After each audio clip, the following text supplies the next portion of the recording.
Chapter 768. It was late at night. It was autumn, and the night wind was chilly. There was an orange lamp, a bottle of red wine, and two people sitting opposite each other. It didn't matter what they ate. What mattered was the people and the warm and romantic atmosphere of the moment.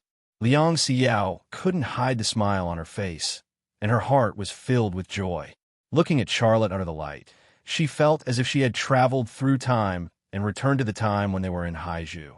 At that time, Charlotte's career had just started. He didn't have much money and was reluctant to spend money, but he was willing to take her to eat high-end Western food and buy her a BMW M6 that was worth more than 2 million yuan. At that time, he loved her deeply and doted on her. Not only was he gentle and considerate, but he was also always trying to make her happy.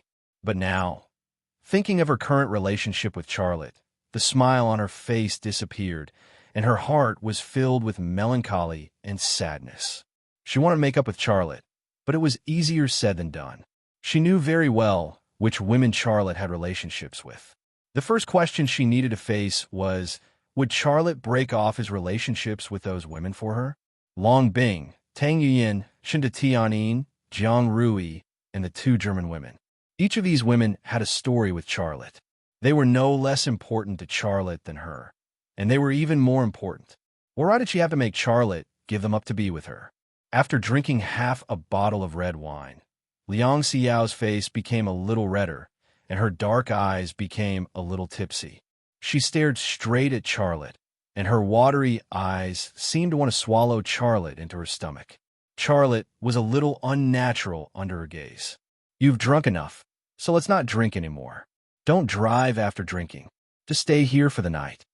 Liang Xiao pursed her lips and smiled. Are you hinting something to me? Hint your head. I'll have someone arrange a room for you, Charlotte said as he got up. Liang Xiao's leg suddenly stretched out from under the table and stepped on Charlotte's foot. She had no shoes on her feet, only a thin layer of black silk stockings. The combination of the soft and delicate soles and the smooth and delicate stockings was like a delicacy, making people unable to help but have a certain appetite.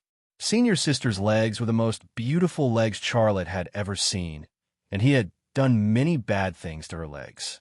Now that he was suddenly touched by her, the image of her beautiful legs suddenly appeared in his mind.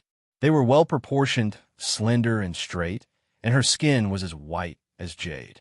When she closed them, there was no gap in the middle. If matched with black stockings, it would simply be the best in the legs, a stunning beauty in the world. Alcohol could excite a man's adrenaline, but could also excite a woman's hormones. Liang Xiao was obviously the latter, but it happened to be the former. The atmosphere at the table suddenly became ambiguous. Although the two did not speak and looked very quiet, there seemed to be a wave of peace flowing between the two. It was like a spark that set the prairie ablaze. There was a bright red cigarette but by the side of parkour. Who knew when it would cause a fierce fire? How difficult would it be to rekindle old feelings? Sometimes it only needed a gentle tease. Just like now, it slowly climbed up his calf and then climbed up his thigh. Her jade-like feet were like a beautiful snake looking for a snake's nest. She quietly passed through the gaps between the trees and then hid in the bushes. Xia Lei immediately frowned, but it was not because of any discomfort. Instead, it was because his body had turned on its own mode, and a certain part of it was no longer under his brain's control. He was very clear about that guy's character. It must want to do something. However, this was something that his brain and his rationality did not allow him to do. This kind of situation made him feel awkward and uncomfortable. Liang Xiao thought that Charlotte would stop her, but he did not. He sat in front of her like a block of wood. She liked this kind of reaction from the man in front of her. She took it as a tacit agreement, a chance to repair their relationship. So the beautiful snake was even more unscrupulous. Xiao, don't do this, Charlotte still had a trace of reason, but his body was surrendering to the woman in front of him. Lazy. After breaking up with you, I've been in a lot of pain. If you give me a chance to start over, I will never betray you. Give me a chance, take me. Her eyes were burning with flames. Xiao, give me a little more time. No, I won't give it to you. I want you now. Charlotte, I didn't ask you to propose to me, and I didn't ask you to marry me. I just don't want to be so lonely. Can I do this? In addition to the burning fire in her eyes, there were also tears. He didn't know if her pitiful confession had softened his heart, or if the naughty, beautiful snake had conquered his body. But at this moment, his psychological defense suddenly collapsed. He suddenly stood up, and with one move, he flipped the plates and wine bottles on the dining table to the ground. The plates, bottles, and wine glasses all crashed to the ground. Liang Xiao also suddenly stood up, and with the support of her hands, she climbed onto the dining table. The distance between the two disappeared in an instant, and two soft and delicate lips also overlapped. There were no words, only fiery passion and clumsy and wild body language. The black stockings were torn. The black cotton fabric was also crooked. Do-do-do, do-do-do. At this critical moment, the phone suddenly rang. Charlotte's body suddenly stopped moving. He knew very well which phone was ringing. It was the satellite phone used to contact the Zodiac team. I'm sorry, I'm going to take a call. Charlotte turned to leave, but after taking 2 steps, his pants fell on the back of his feet. He hurriedly pulled up his pants and awkwardly walked to the door of the restaurant. The woman who was lying on the dining table stared at Xia Lei's back. She even had the thought of banging her head against the wall. Walking out of the restaurant, Charlotte picked up the phone. It's me, Charlotte. Yamosa's voice came from the satellite phone. Are you ready for the $50 million? I've been ready for a long time. When will the deal be made? Tomorrow. What place? Russia, Siberia. Charlotte frowned. Why do you want to make the deal in Siberia? I don't need to explain anything to you. Come here alone tomorrow before 6 o'clock. If you bring one more person, I'll kill Amanda and Pu Taiyong. Charlotte was silent. Yamosa only asked him to make the deal alone, and the location was also in the desolate Siberia. It was clearly a trap waiting for him. If he went, what awaited him would be more dangerous than the Western province. Charlotte was silent for a moment before saying, Another time, another place. My people will make the deal with your people. I won't give you a penny less than $50 million. I promise you that you will get the money, and there will be no problems. That's not impossible, Yamosa said. You can decide the time and place, but it can't be in China. Okay, then let's make the deal in Palestine, Peshawar, at 6 o'clock tomorrow. I agree, but I want to receive the $30 million in advance now. How can you do that? Charlotte refused flatly. I've shown my sincerity. Don't push your luck. Are you threatening me? Yamosa laughed. Her laughter was cold. Charlotte, I'll give you 10 minutes to transfer $30 million into my designated account. If you're 1 minute late, this deal will be over. I'll cut off your people's heads, but I'll send you their ears as a souvenir. How dare you? Charlotte gritted his teeth. You have 9 minutes. Yamosa's voice said, maybe you don't need this time. Do you want me to kill Amanda and Pu Taiyong now? Charlotte's threat had no power at all, but Yamosa's threat was real because she held the lives of Pu Taiyong and Pu Taiyong in her hands. No matter how ruthless Charlotte was, he couldn't hurt a single hair on Yamosa's head. But Yamosa only needed to pull the trigger to kill Amanda and Pu Taiyong. Well, it seems that you're worried about your money. I'm too lazy to make a deal with you. I'll kill them now. Yamosa's voice came from the satellite phone. Bring those two out and behead them. Wait. Charlotte suppressed the anger in his heart. Send me your account number. I'll transfer you $30 million. But I want to talk to Amanda and Pu Taiyong. No problem. Yamosa's voice. Liang Xiao walked out of the restaurant. She looked at Charlotte from afar and didn't walk over. The cold moonlight shone on her body. She had the temperament of a martial artist that other women didn't have, the beauty of a martial artist. But she didn't seem to notice that her collar was open and even her bra was exposed. There was also her stockings. The tear extended all the way to the inside of her knees. Her snow-white skin was exposed to the air without any cover. She looked beautiful, but it was as if she had just suffered violence. Charlotte didn't notice Liang Xiao behind him. He waited anxiously for Amanda or Pu Taiyong's voice to appear on the satellite phone. $30 million in advance wasn't a small amount, but he didn't care. He definitely wasn't listening to Amanda and Pu Taiyong for money. He was really worried about their safety. A minute later, Amanda's voice came from the satellite phone. Boss, it's me. Her voice was weak, and her mouth seemed to be injured. Her words were unclear. Charlotte let out a sigh of relief. "Are you okay?" "I'm fine. I'm happy working with you." Really, that was the happiest time of my life. Amanda's voice. "Don't worry, I'll get you out." "No, don't trust her.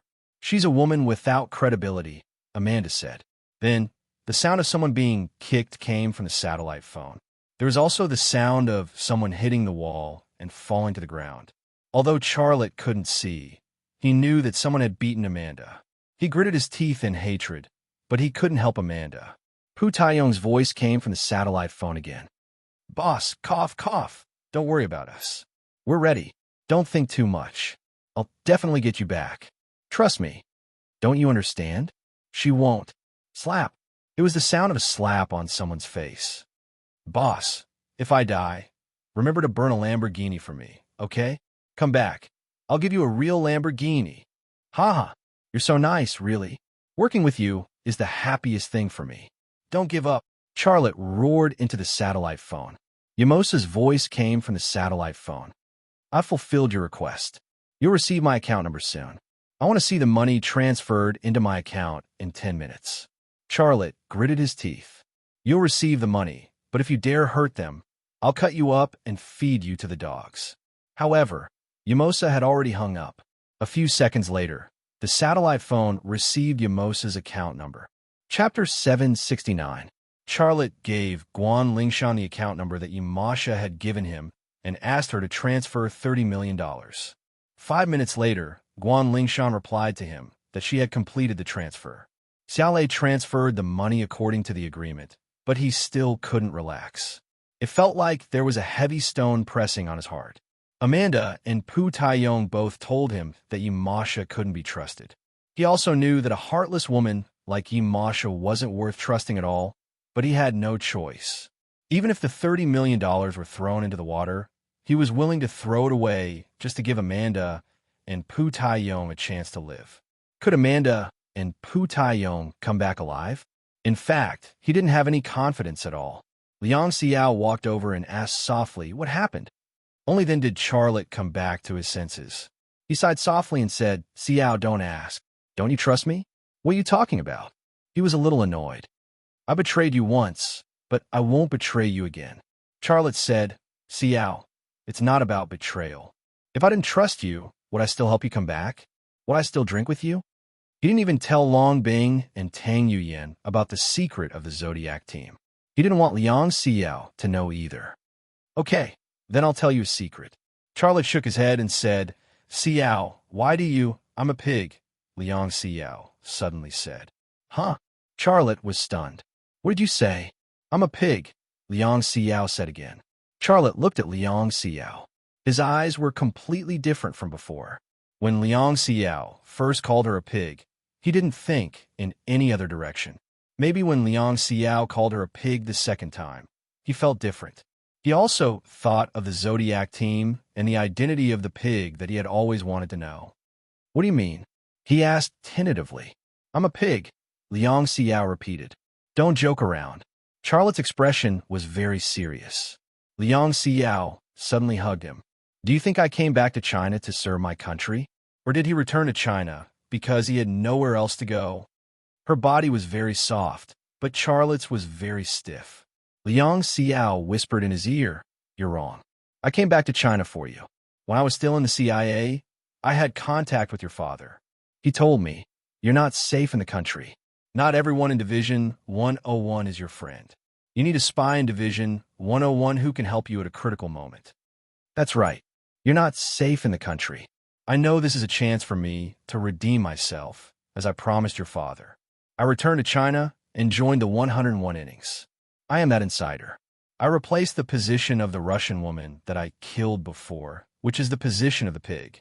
I know about the existence of the Zodiac team, and I also know how important it is to you. This was the reason why she betrayed the CIA and returned to join the 101 innings.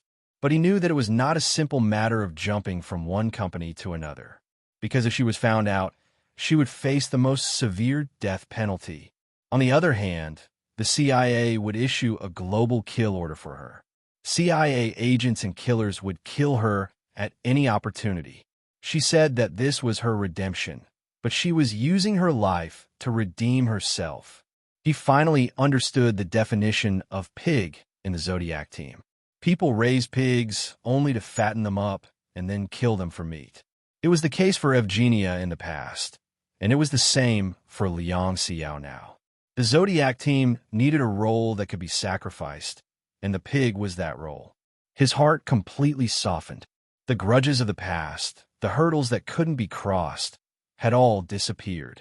Do you understand now? Liang Xiao's voice was slightly choked with sobs. For you, I can sacrifice myself at any time. I am willing to die for you. I can give you anything, including my life. But you won't even give me a chance to come back to you? Why did you only tell me now? If I told you that I went to the 101 innings to work undercover for you, would you let me go? If she had told him all this in advance, he definitely would not have let her go. My father is too much. How could he let you do such a dangerous thing? Do you know that if you were found out, you would be shot? As long as it's for your own good, I am willing to do anything. Don't blame your father. At that time, he had not been pardoned. He was also wanted by the 101 innings. He also needed a spy who could provide him with information. Don't work in the 101 innings anymore. Quit tomorrow and come to my company to do something else. Charlotte said, No, you have made too many enemies. Sherborne is also approaching the age of retirement. Once he retires, can you guarantee that the new director will be on your side? I know you want to say that Tang Yuyan will become the new director, but there is no absolute thing in the struggle for power. Isn't Ling Hao and Fan Fan from the ZN Bureau an example? They were all optimistic about Ling Hao, but in the end, it was Fan Fan who took over. In addition, the Tang family's political ambition has never been small. If they had a better choice, Tang Yuyan would not have become the director of the 101 innings. You can't control these things at all.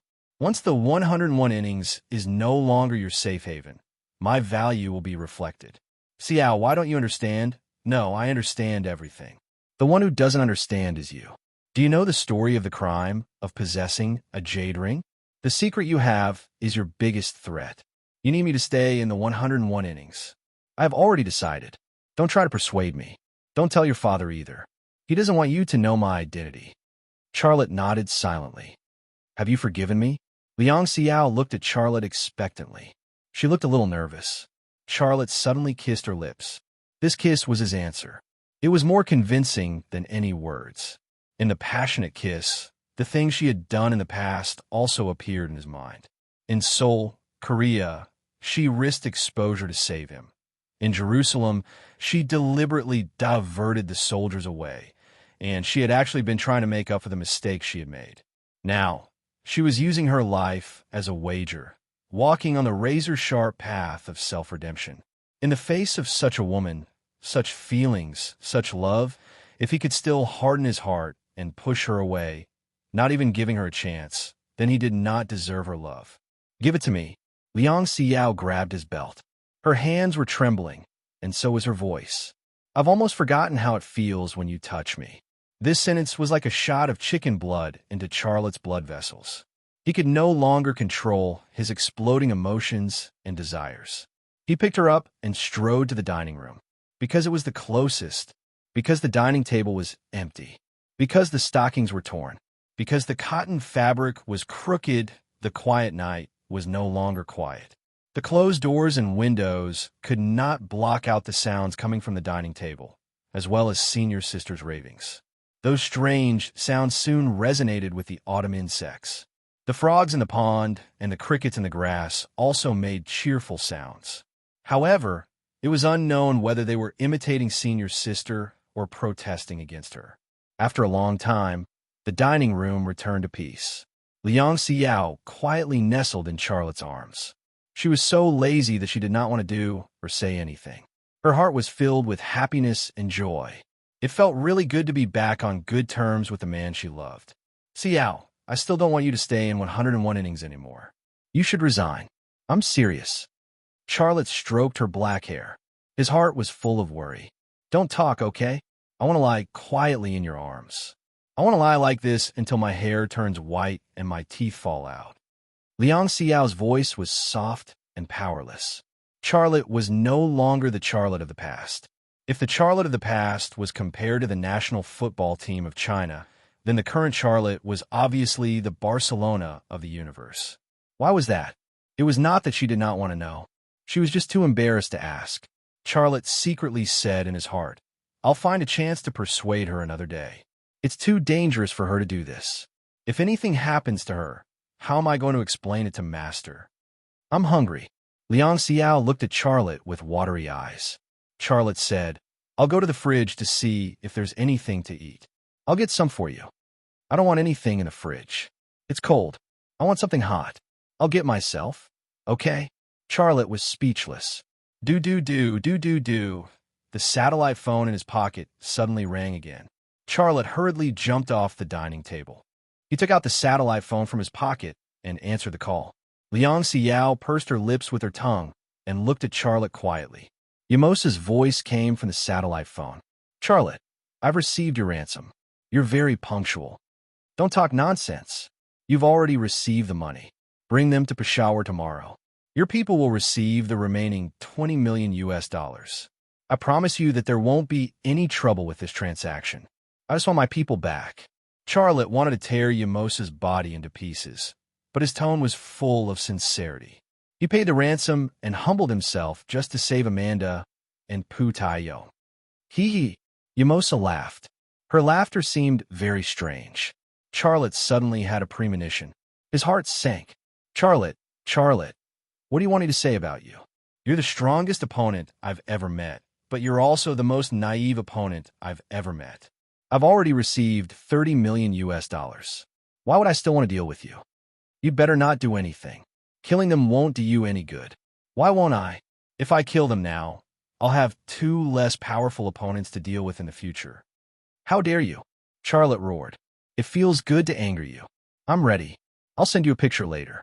If you want revenge, you're welcome to come. I'm in the training camp in Siberia. Charlotte bit his lip, and a trace of blood flowed out from between his teeth. Yamosa's angry roar suddenly came from the satellite phone. You shouldn't have killed Gu Qian. Do you know how much she's worth to me? You bastard. You killed Gu Qian, and you still expect to take your people from me. I'll send them to hell right now. Bang, bang. 2 gunshots. The satellite phone went silent. 2 tears flowed from Charlotte's eyes. The satellite phone quickly received a picture. Amanda and Pu Taiyong had left. Even more cruelly, Yamosa had not only used a gun, but she had also cut off Amanda and Pu Taiyong's heads. The blood that flowed out from the two took up almost a third of the entire picture. My photography skills are good, right? Yamosa's voice came again. Charlotte took a deep breath, and his voice was like a knife. I'll cut you up bit by bit and feed you to the dogs. I'll also find the headquarters of the FA organization. I'm going to be there. Yamosa hung up the phone. Charlotte stood there, motionless, as if he had lost his soul. Liang Xiao wanted to comfort him, but she didn't know what to say. Any words at this time seemed weak and powerless. Charlotte suddenly said, Xiao, help me find the contact information of the Knights Hospitaller. Liang Xiao was stunned for a moment. You mean the Knights of Malta, right? It's the same thing. Ew. Why are you looking for the Knights Hospitaller? Revenge. Charlotte spat out these 2 words through his teeth. Chapter 770. It was quiet in the basement. Charlotte looked at the piece of silver metal that he had brought back from the labyrinth in a daze. Da Vinci said that it was part of the angel's sword. The Knights Hospitaller called it the God's Medal and wanted it at all costs. Da Vinci could not figure it out in his lifetime, and the Knights Hospitaller also paid a heavy price for it, but they still could not get it. This was the story of the silver medal. In his opinion, its mystery was second only to the ancient alloy. If it was part of a sword that fell off, then where is the rest of it? Could it be in the hands of the Knights Hospitaller? If they get this piece, will they be able to piece together a complete sword? Charlotte guessed in his heart. In an instant, his left eye twitched slightly, awakening the ability of X-ray vision. This was the first time he used X-ray vision on this piece of silver metal since he had obtained it. When he used X-ray vision on the ancient alloy, his vision would fall into darkness. The feeling was as if he was on the verge of death, and it was very uncomfortable. This time, He did not fall into the darkness, nor did he feel a terrible and uncomfortable feeling. His vision was like water soaking into a cotton cloth, slowly seeping into the interior, blending with the silver metal. However, there was nothing special about the silver metal. He felt as if he was looking through an ordinary piece of metal, such as silver or aluminum. The molecular density was not very high, even less than that of titanium alloy. Strange, it can easily leave scratches on a metal, but it is unscathed. It was very light, but it had such strength. Although I had tested its strength, it was obviously stronger than titanium alloy, but it gave me the feeling that it was so ordinary. Am I overestimating it? Or is there another reason? Charlotte was confused. Subsequently, he awakened the microvision ability of his left eye while maintaining the state of X-ray vision, and it continued to improve. When the microvision ability reached a very high level, the scene in his left eye suddenly changed. He suddenly seemed to have entered a starry sky. In this starry sky, there were countless stars, one next to the other, each shining brightly. Suddenly, the starry sky painting he saw in the labyrinth appeared in his mind. The painting was painted using minerals. After Zhu Xuanyue's resurrection, the minerals had all disappeared, leaving only a canvas. At that time, when he saw the painting, the minerals seemed to be rotating slowly, like a nebula that wrapped around the stars. Inside the silver metal, the sparkling minerals were still. What exactly are these minerals? Charlotte was shocked. Ding-ling-ling, ding-ling-ling. The sudden ringing of his phone interrupted his thoughts, as well as his ability to see through the silver metal. The call was from Liang Xiao. I found what you asked me to find out. Yes, tell me. I'm outside your villa, Liang Xiao said. Okay, I'll be right out. Charlotte hung up the phone. He thought for a moment, then picked up the silver metal, put it in his pocket, and left the underground laboratory. Walking out of the villa, Charlotte saw Liang Xiao standing under a purple gold tree. She was wearing a gray sweater and a pair of tight jeans. Under the loose sweater, there were two mountains rising from the ground, which was very spectacular. The tight-fitting jeans perfectly outlined the curves of her peerlessly beautiful legs, matched with the full curves of her perky buttocks. It was simple, but it was very attractive. Last night, she was nourished by love, and her complexion was very good. As soon as Charlotte came out, a smile appeared on her face, and her dark eyes couldn't hide the joy and excitement. She was so happy to see him. If he gave her a hug and a sweet kiss, she didn't know how happy she would be. Charlotte walked over and whispered, "Why did you come in person? Just send me a text message or email." Liang Xiao said, "Ordinary phone calls are not safe, and emails will also leave traces. It's safer for me to come in person." The real reason was that she wanted to see Charlotte. She felt like a girl who was in love for the first time. Her heart was itchy and empty when she didn't see her sweetheart for a day. But she wouldn't tell Charlotte this reason. Well, it's good to be careful. Charlotte didn't think too much about it. He led Liang Xiao forward. After they were far away from the villa, Liang Xiao said, "I found the official phone number of the Palace of Malta in Rome, but I know that's obviously not what you want. I found the private phone number of the Archbishop of the Knights Hospitaller, Walton. Go ahead." Liang Xiao gave him a phone number and then said, "I really don't understand why you want to find the Knights Hospitaller. This medieval order of knights actually exists in name only." Charlotte said, "You're wrong. The Knights Hospitaller have their own armed forces, and they're extraordinarily powerful." Liang Xiao suddenly understood something. "Are you looking for the Knights Hospitaller because you want to hire their armed forces? You want to hire mercenaries for revenge?" Her senior sister was indeed her senior sister. She was a senior intelligence officer in the CIA, and she had a strong ability in intelligence analysis. She saw through Charlotte's thoughts in an instant. The photos of Amanda and Pu Taiyong being killed appeared in Charlotte's mind. Liang Xiao took Charlotte's hand and said worriedly, "I know you're feeling bad now, but you have to calm down. The Knights Hospitaller is even a country from a certain point of view, and it's a religious organization. They have very strong beliefs, and they can't be bought with money." Charlotte said, "I have my ways. You don't have to worry about this." Liang Xiao rolled her eyes at Charlotte. "We've already made up. Are you still treating me as an outsider? I don't want you to get involved. It's not good for you to get involved. I know you care about me and don't want me to get involved in trouble and danger, but I'm your woman. If you're in trouble, I want to share it with you." Charlotte pretended to frown. Must a woman get involved in a man's business? Okay. I won't care, okay? Male chauvinism. Charlotte reached out and slapped her butt. It was also at this moment that the little bit of dissatisfaction in Liang Xiao's heart was suddenly patted away. In the ripples, her heart softened, and so did her legs. She didn't know where the courage came from, but she suddenly hooked her arms around Charlotte's neck and gave him a fragrant kiss. They were really seen by several workers passing by. "Holy crap, Director Xia got another one? Her legs are so beautiful." "Don't talk nonsense. Do you know who she is, kid?" "Who is she?" "Of course you don't know. Let me tell you, kid, she's Director Xia's first girlfriend, Liang Xiao. She's a master of Wing Chun Kung Fu. She can beat 50 people like you. Isn't it too exaggerated to beat 50 people by herself? But her legs are really beautiful. Why did she break up with Director Xia?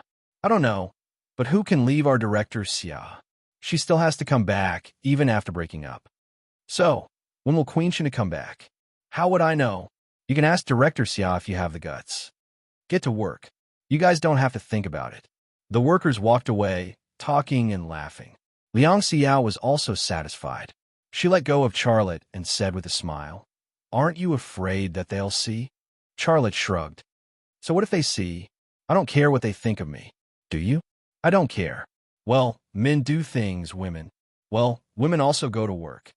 Liang Xiao smiled and turned to leave. Charlotte watched her leave. He was not in a hurry to call the Walton. Instead, he went to the materials laboratory inside the Thunder Horse Army factory. The materials laboratory was a very important existence. The materials purchased for making weapons needed to be tested by the laboratory before they could enter the production area. In addition, it also conducted research on some new materials to support the materials science of the Thunder Horse Army factory. Not only were there ordinary staff in this laboratory, but there were also high-paid materials scientists. As soon as Charlotte arrived, he said to the person in charge of the materials laboratory, a materials scientist named Eugene Lee, "Take a look at this metal. Is there any way to cut it a little and analyze it?" He took out the piece of silver metal and handed it over to Li Yuden. Eugene Lee looked at it with a face full of surprise and curiosity. "Director Xia, what kind of metal is this? I've never seen it before. It's so special." "Don't worry about that. Just answer my question," Charlotte said. Chapter 771. Charlotte knew very well that he couldn't deal with the FA organization alone. Although the FA organization couldn't be compared with the CIA in terms of strength, it was no different from an intelligence agent organization in a small or medium-sized country. He didn't know how many agents the FA organization had, nor did he know where the headquarters of the FA organization was. To deal with such an almost invisible but very powerful opponent, he needed help. And this help was the Knights Hospitaller. The Knights Hospitaller had a history of nearly 1,000 years. During the medieval period of the Kingdom of Jerusalem, it had its own army and created its own kingdom. Although its glory had been submerged in the long river of history, it was still able to stand for nearly 1,000 years. If it didn't have strength, how could it have done this? The era of knights had passed, but the world had never lacked fanatical religious believers, and these fanatical religious believers were the cornerstone of the Knights Hospitaller. The power of faith was terrible, and the Knights Hospitaller had mastered this power. Therefore, in his opinion, the strength of the Knights Hospitaller should be on par with the strength of the FA organization, or even stronger. In Italy, in France, he had killed the people of the Knights Hospitaller, and the relationship between him and the Knights Hospitaller was hostile. But in this world, there were no eternal enemies, no eternal friends, only eternal interests. In his hand was the holy relic of the Knights Hospitaller, and the Knights Hospitaller would get it at any cost. Therefore, as long as he took advantage of this, he could achieve his goal at the lowest cost, to kill Amasa, or even the FA organization. This was his plan. But before executing this plan, he needed to figure out what the silver metal was. Just as he was sorting out his thoughts, Eugene Lee returned. In his hand, in addition to the silver medal, there was also a small box used to store rock specimens. President Xia, this metal is really strange. It is very light and not very dense, but its specific strength is almost 10 times that of high-strength titanium alloy. Eugene Lee looked very excited. Charlotte was also shocked by him. Are you sure? Eugene Lee nodded. Yes, President Xia. Before cutting it, I did some physical tests on it. Its specific strength is at least 10 times that of high-strength titanium alloy. It was very difficult for me to cut it with a laser cutter, and I suspect that this metal can even withstand light-speed flight. Charlotte was shocked. High-strength titanium alloy was an indispensable material for making the compressor parts of aircraft engines, rockets, missiles, and high-speed aircraft. China's titanium alloy was far behind that of developed countries in Europe and the United States, which was one of the reasons why they had not been able to make good fighter engines and advanced fighters. If this metal could be produced and applied to the aviation field, then the European and American material advantage would be gone, and they would fall far behind China. Chairman Xia, you didn't get this piece of metal from some alien spaceship, did you? Li Yudun looked at Xia Lei, his eyes full of suspicion. Xia Lei frowned. An alien spaceship? Go and find one for me. Of course, he wouldn't tell Eugene Lee where he got this silver medal, and he didn't believe in alien spaceships. I'm sorry, President Xia. I didn't mean it that way. I was just saying. Eugene Lee handed the silver medal and the box to Charlotte. I've cut a small piece of this metal according to your instructions. Take a look. Charlotte opened the box and saw a piece of silver metal several times smaller than a grain of rice. Then he looked at the big piece of silver metal. To his surprise, he couldn't see that it had been cut. What's going on? Charlotte asked. Did you deal with the cut marks? No, absolutely not. In fact, I also feel strange. Eugene Lee said, no matter what material it was after it was cut, there would be cut marks. However, this piece of silver metal didn't leave any marks. It gave people the feeling that it had repaired itself. Take the cut part and analyze it. Charlotte handed the box back to Eugene Lee. Okay, President Xia, I'll go right away. Eugene Lee couldn't wait to do the experiment. Charlotte suddenly said, wait, I'll go with you. He was gone for more than 30 hours. When he left the material laboratory, it was already the evening of the next day. In the past 30 hours, he and Eugene Lee had done almost all the experiments and analyses they could. The results surprised him. The main component of this silver metal was carbon. Carbon was everywhere in the world. In its natural form, diamond, graphite, and coal, there were countless carbon compounds, such as perfume, rubber, plastic, gasoline, explosives, and so on. Even in our own bodies, there is the presence of carbon. Carbon could form life. It could form soft graphite. It could also form bright and hard diamonds. The different forms were just different arrangements of carbon atoms. Now, it had appeared in the mysterious silver metal, and it was a non-metallic element in itself. It was incomprehensible, but it really existed. In addition to carbon, there were two other elements, but they were unknown. It was impossible to find out what they were. However, a conclusion had been drawn. This silver metal was a carbon alloy. In the modern industrial field, carbon alloy was the most widely used metal. It was very common, but it was certain that even the European and American countries with the most advanced smelting technology could not produce carbon alloy comparable to the silver metal. The atomic structure in this piece of silver metal was very peculiar. Even a highly knowledgeable material scientist like Li Yudin had never seen or heard of such a thing before. But it was still a very great harvest. Mastering the atomic arrangement of the carbon element in this metal would be a great benefit to Rema Group's new material industry. It could even be a boost. Although there was no way to process it, it was certain that if Rema Group developed a new high-tech material in the future, it would be inseparable from this incident. Dusk fell. Charlotte looked at the sky and said to himself, Mr. Da Vinci, I did it. I almost solved its secret. But I know it was not because you were not smart enough. It was because your era did not have the conditions to do analysis and experiments. If you were given the same equipment and conditions, you might be able to do better than me. In the West, There was a white cloud dyed with gold. It looked like a smiling face. Maybe it was Da Vinci who heard the news. Mr. Da Vinci, I will solve all the secrets. Charlotte retracted his gaze and walked back to the villa. He wanted to go to the underground laboratory to do an experiment that only he could do. Entering the underground laboratory, Charlotte opened the safe and took out the ancient alloy box that was missing a corner. He had a hunch that there must be some connection between the silver metal and the ancient alloy. This hunch was not an unfounded hunch, but it had a basis. His basis was Zhu Xianyue. Zhu Xianyue was an inhuman existence. She could enter the world of the ancient alloy, so this silver metal might have been brought out from the ancient alloy world.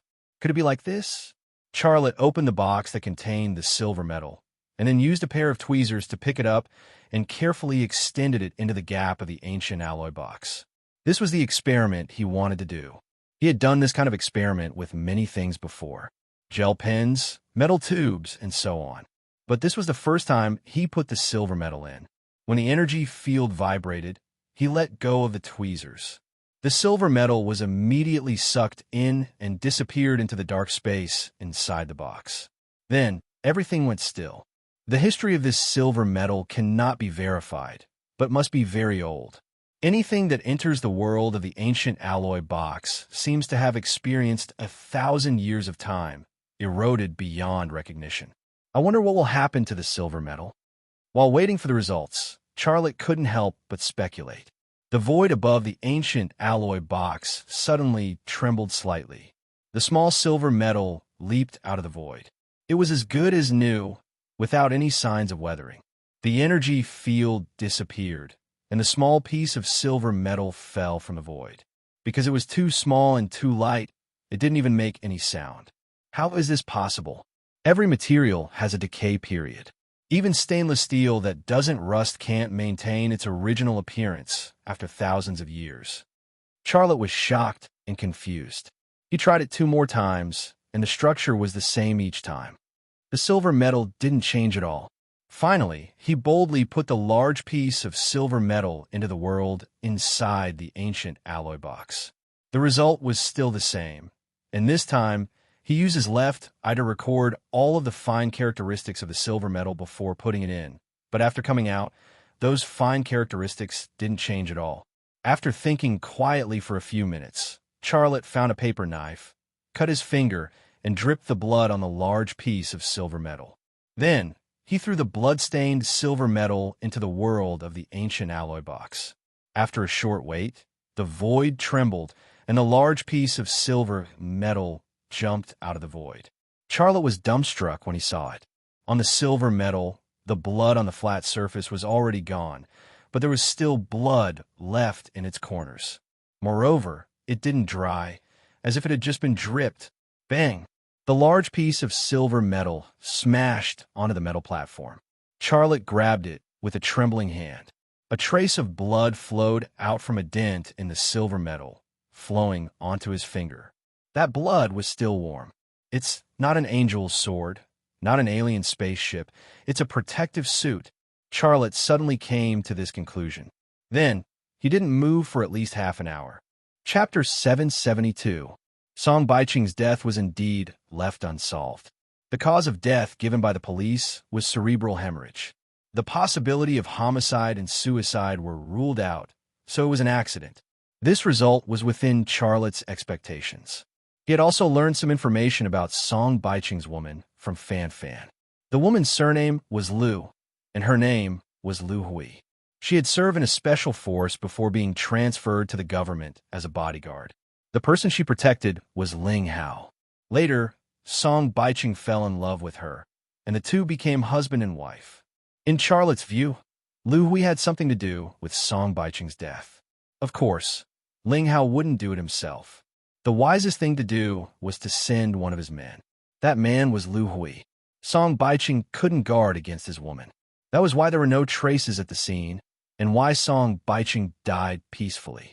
Even if he died, the green hat on his head would continue to be worn. According to the information provided by Fan Fan, Charlotte knew who the murderer was and who the instigator was, but this was the end of the matter. Along with this matter, the research on the silver metal was also suspended. The blood on the silver metal provided a possibility for him to enter the world inside the ancient alloy box. But it was only a small piece of silver metal, not a full set of protective clothing. Even if he was given the courage of the heavens, he didn't dare to rashly enter. If there was such a protective clothing, where was the rest of it? This was something he desperately wanted to find out. Although the research on the silver metal was temporarily suspended, Rema Group's new material research project was launched. Charlotte also injected 100 million yuan into the project, and the person in charge of the project was Eugene Lee. 2 days later, boss, a man who claims to be a South American businessman, wants to see you. Yelena walked into Charlotte's office. She called him Chairman Xia if there was someone else, and called him boss if there was no one else. Charlotte, who was researching artificial intelligence technology, raised his head. A South American businessman? Didn't he say who he is? I asked, but he didn't say. Where is he? I've arranged for him and his entourage to be in the reception room. Do you want to see him? Okay, I'll go take a look. Charlotte got up and left the office. Then, he went to the reception room. When he arrived at the door of the reception room, he was stunned by the scene in the reception room. A brown-haired fat man was sitting on a sofa in the reception room. He was very young, not more than 30 years old. He had a baby face and a lot of freckles on his face, which made him look very funny. Behind a brown-haired fatty stood 4 women. The 4 women were all blonde, tall, long-legged, and sexy Caucasian women. Issei was about 1.85 meters tall, as if he had been measured with a ruler and then trimmed off the excess parts. She was wearing a black, tight-fitting leather suit, and her curves were almost the same. But this was not the most exaggerated part. The most exaggerated part was that the 2 on the left of the fat man were twins, and the 2 on the right of the fat man were also twins. When these 4 blonde beauties stood together, it gave people the illusion that they were 2 women who were similar to each other, using the doppelganger technique that Great Sage Sun had used.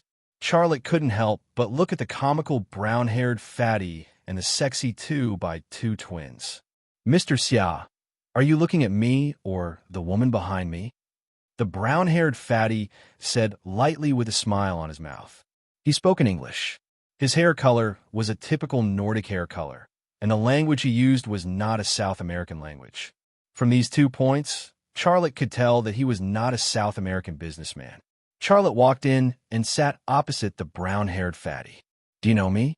The brown-haired fatty said. The European and American media described you as China's Frankenstein. That tone was sour. I've read a lot of such reports. Do you think I know you? Haven't you paid attention to those media reports? No, I'm not interested in the media. Charlotte said, since you know who I am, I'm too lazy to introduce myself. May I ask who you are? I'm a businessman. I want to buy your weapons. I only sell weapons here. You can't buy anything else even if you want to. As he spoke, Charlotte's left eye twitched slightly. His gaze instantly pierced through the fat man's clothes. He soon saw a cross-shaped tattoo composed of 4 arrows on the fat man's right chest. It was the emblem of the Knights Hospitaller. Every member of the Knights Hospitaller had it. His gaze casually moved to the 4 women behind the fat man. His left eye slowly swept over the 4 women's chests. In addition to the white things, he also found the same Knights Hospitaller tattoo emblem on the 4 women's chests. Sure enough, the Knights Hospitaller had come. Yelena walked in from the door. She brought a cup of tea for Charlotte. Just as Yelena was about to stay, Charlotte said to her, "Go do what you need to do." Yelena nodded and turned to leave. "Tell me, who are you?" Charlotte repeated his question. The brown-haired fat man was silent for a moment before he said, "You have a good eye." "Well, my name is Arthur. I'm a member of the Knights Hospitaller." "Why isn't Mr. Walton here?" Charlotte asked. "I can do it." Arthur looked straight at Charlotte. "We don't have to waste time. Take me to see our holy relic." "You'll see it, but not now." Charlotte's gaze moved to the 4 blonde women behind Arthur. "Are the women behind you reliable?" "They're absolutely fine." Charlotte said, "Let them go out for a while. I don't want them to hear our conversation." Arthur suddenly laughed. "Mr. Xia, are you sure you want them to leave?" "What do you mean?" "We know you like beautiful women. His Excellency, the Archbishop, specially asked me to bring them here. They were saintesses who were spotless. Their bodies and souls were pure and untainted. You can have them as long as you—" Charlotte interrupted Arthur. "Don't say any more. I'm not interested. 4 blonde beauties, and they were twin holy virgins. He believed that 70% of the men in the world would be tempted. But Charlotte was not tempted at all. What he wanted was the armed forces of the Knights Hospitaller, not the women of the Knights Hospitaller. The Knights Hospitaller wanted to exchange women for their holy relic. It was a dream. Arthur gently waved his hand. The 4 blonde women walked out from behind the sofa and slowly walked toward Charlotte. 4 pairs of long legs wrapped tightly in leather pants moved, and their perky buttocks trembled slightly. The curves that should be there were revealed without any concealment. Even the indentations that should not be there were vaguely revealed. It was extremely tempting. As they walked, their waists gently twisted, soft and boneless. Their full breasts also trembled slightly with their footsteps. That rhythm had a kind of enchanting power. The 2 pairs of twins stopped in front of Charlotte and slowly turned around. Then they slowly bent their A4 paper, thin waists, and continued to show Charlotte their powerful buttocks. As they moved, their buttocks slowly rose in the direction of Charlotte, and the curves of their buttocks became more plump and perky.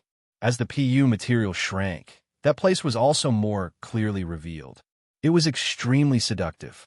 However, even though they were doing such things to seduce men, there was not the slightest bit of indecent and pretentious aura on them. Instead, there was a kind of sacred aura that had been cultivated by the influence of religion. If you want, I can let them take off their clothes. I promise you that they are all the most beautiful women in this world. They can let you experience the feeling of being a king. Arthur continued to persuade. Enough. There was a hint of anger in Charlotte's voice.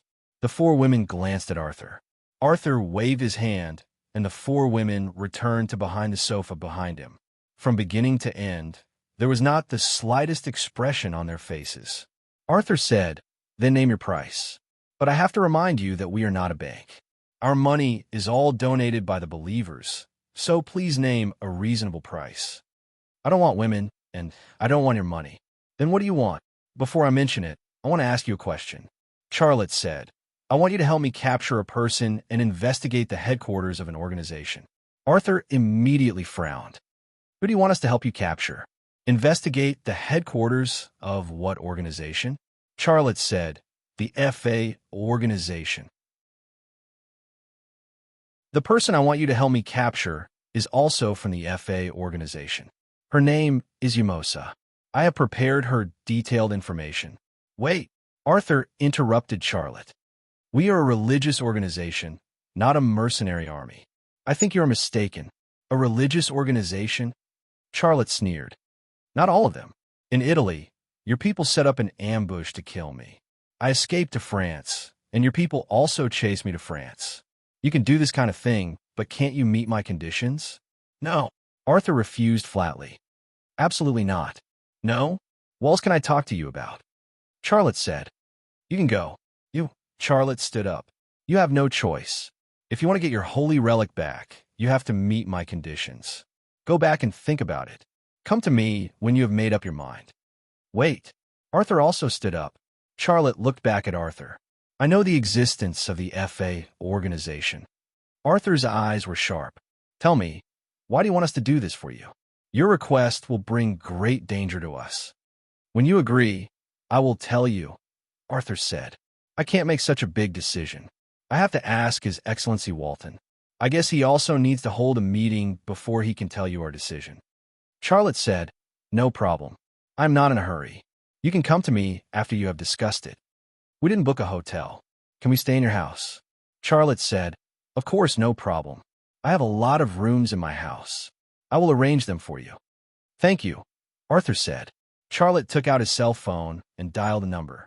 As he walked out, he said, "Qin Xiang, help me take a few guests to Peace House." "Well, take good care of them. They are all important guests." Qin Xiang's voice came from the cell phone. It was very low. "What time is it? You wanted to install a bug, right?" A smile appeared at the corner of Charlotte's mouth. "Let's do that."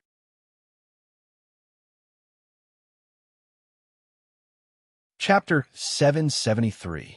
Arthur and the 2 pairs of twins stayed in Pingen House. According to Arthur's request, Qin Xiang arranged 3 rooms for Arthur and the 4 women. one for Arthur and one for each of the twins. After arranging the rooms, Qin Xiang returned to Charlotte's office and put a laptop on Charlotte's desk. Done, Charlotte asked. Qin Xiang pulled up the laptop monitor and tapped on the enter key. 3 images suddenly appeared on the monitor, which were the images of the 3 rooms. Qin Xiang installed the surveillance camera in the exhaust port, and the 3 surveillance images were from a condescending perspective, which could monitor 90% of the space in the room. In the 3 rooms, Arthur and the 2 pairs of twins were handling their luggage. There was no phone call, and no one was talking. The scene was like a deaf-mute's daily life. Lazy, I heard that you and Liang Xiao kissed in the factory. Is that true? Qin Xiang smiled. Who said that? Charlotte looked surprised. Workers, you dared to do it. But are you afraid of people talking about it? Charlotte smiled bitterly. Since you believe the gossip of those workers, why are you still asking me? How does it feel to rekindle an old love? Did you 2 sleep together? Charlotte was speechless. Qin Xiang looked more feminine than a woman, and her personality was also a typical woman. Qin Xiang frowned. You don't want to talk to me? Hand over your head. Are you bored out of your mind? How about I arrange some work for you? Charlotte threatened. Qin Xiang didn't buy it. Your father went to the Tang family in Sichuan. Maybe he finalized the marriage between you and Tang Yuyan. At this critical moment, you're entangled with Liang Xiao. Say, if Shinta Tianyi knows about your situation, will she do something? Xiaolei's head started to hurt. All right, I won't make things difficult for you. Your life is already chaotic enough. If I were you, I'd announce that I'm out of the closet and let them back off. Why don't he go die? Charlotte cursed. Qin Xiang ran away with a smile. The way she twisted her waist was extremely coquettish. Charlotte's gaze returned to the laptop monitor. The 4 women had already packed their luggage and entered Arthur's room. A woman at the back closed the door. The 5 of them knelt on the carpet and began to pray. The voices of 5 people praying could be heard from the laptop speaker system. God, we beg you, with your holy grace, guide our work smoothly. May our prayers and deeds begin with the love of God and end with the glory of Him. In Christ our Lord we ask this. Amen. This is the Catholic prayer before going to work. After the prayer, Arthur said, Rosa, Teresa, have you checked your rooms? The twins shook their heads. Giovanna, Stella, have you checked your rooms? Arthur asked again. Arthur frowned. Sisters from the Russo family and Gray family, I've already warned you before coming. Why are you still so careless? Our opponents are very powerful and cunning. We have to be very careful. Go and check every nook and cranny of your room at once. The 4 women followed and left. After returning to their rooms, they began to search every corner of the room. They didn't let go of the bedside table, the wardrobe, the sofa, or even the bathroom. Arthur also searched his room.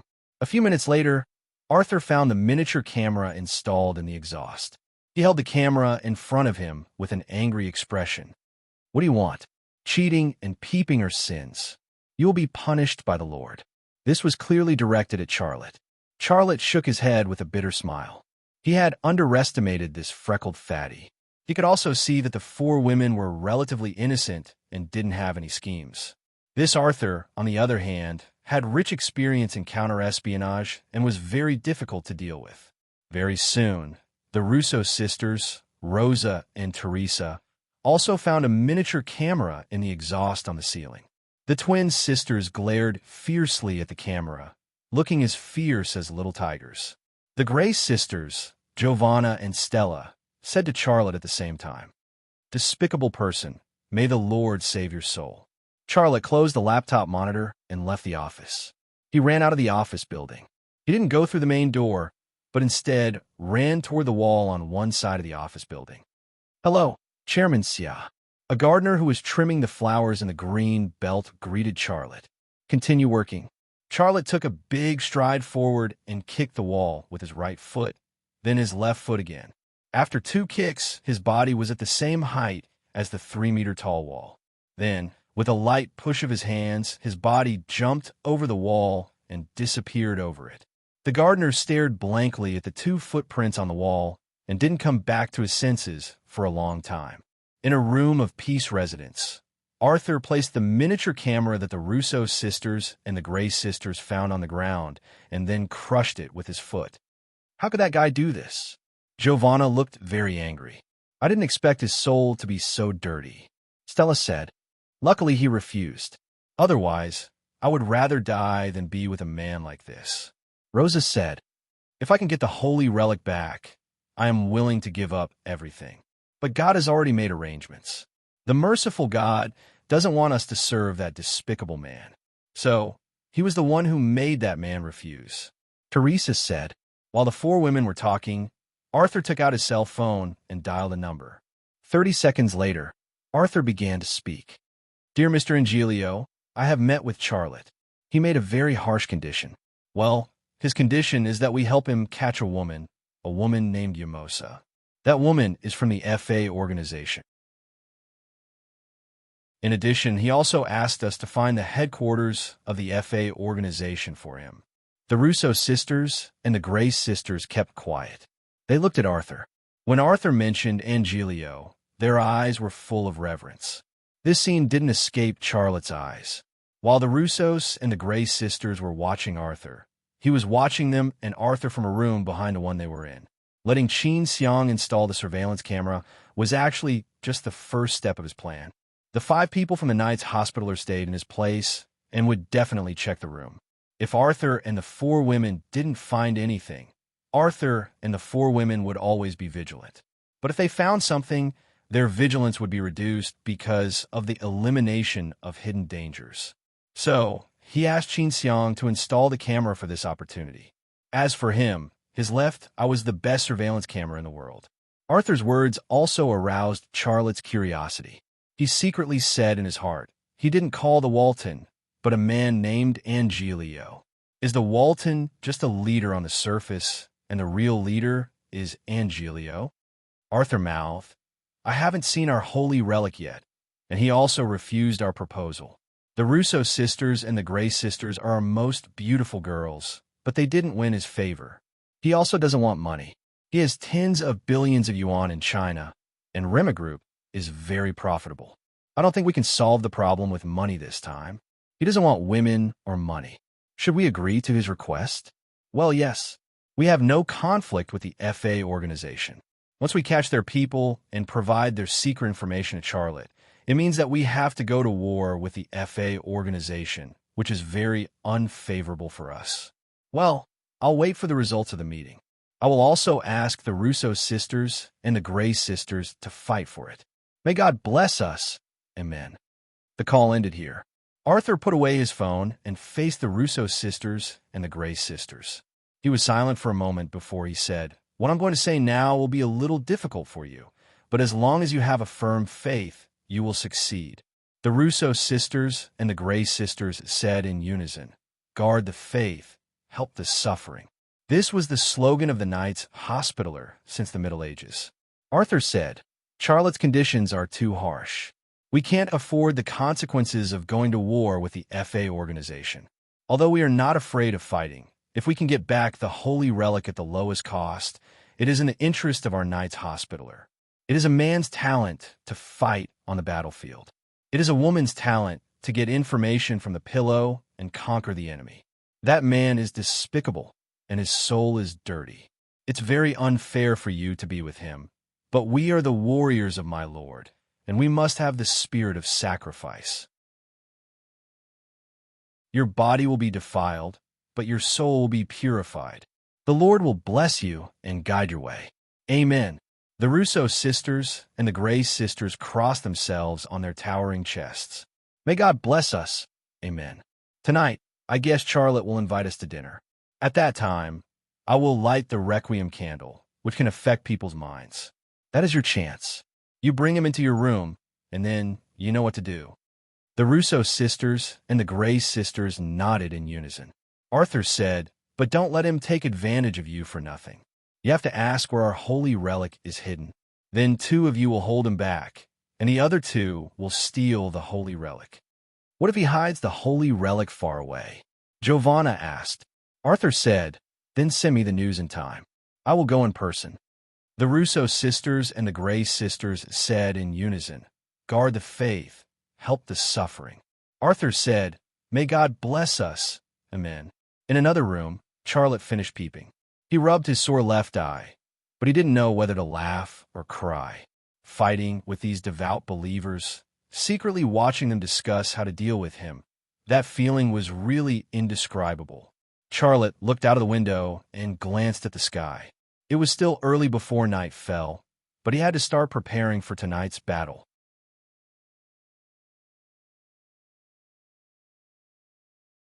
Chapter 774.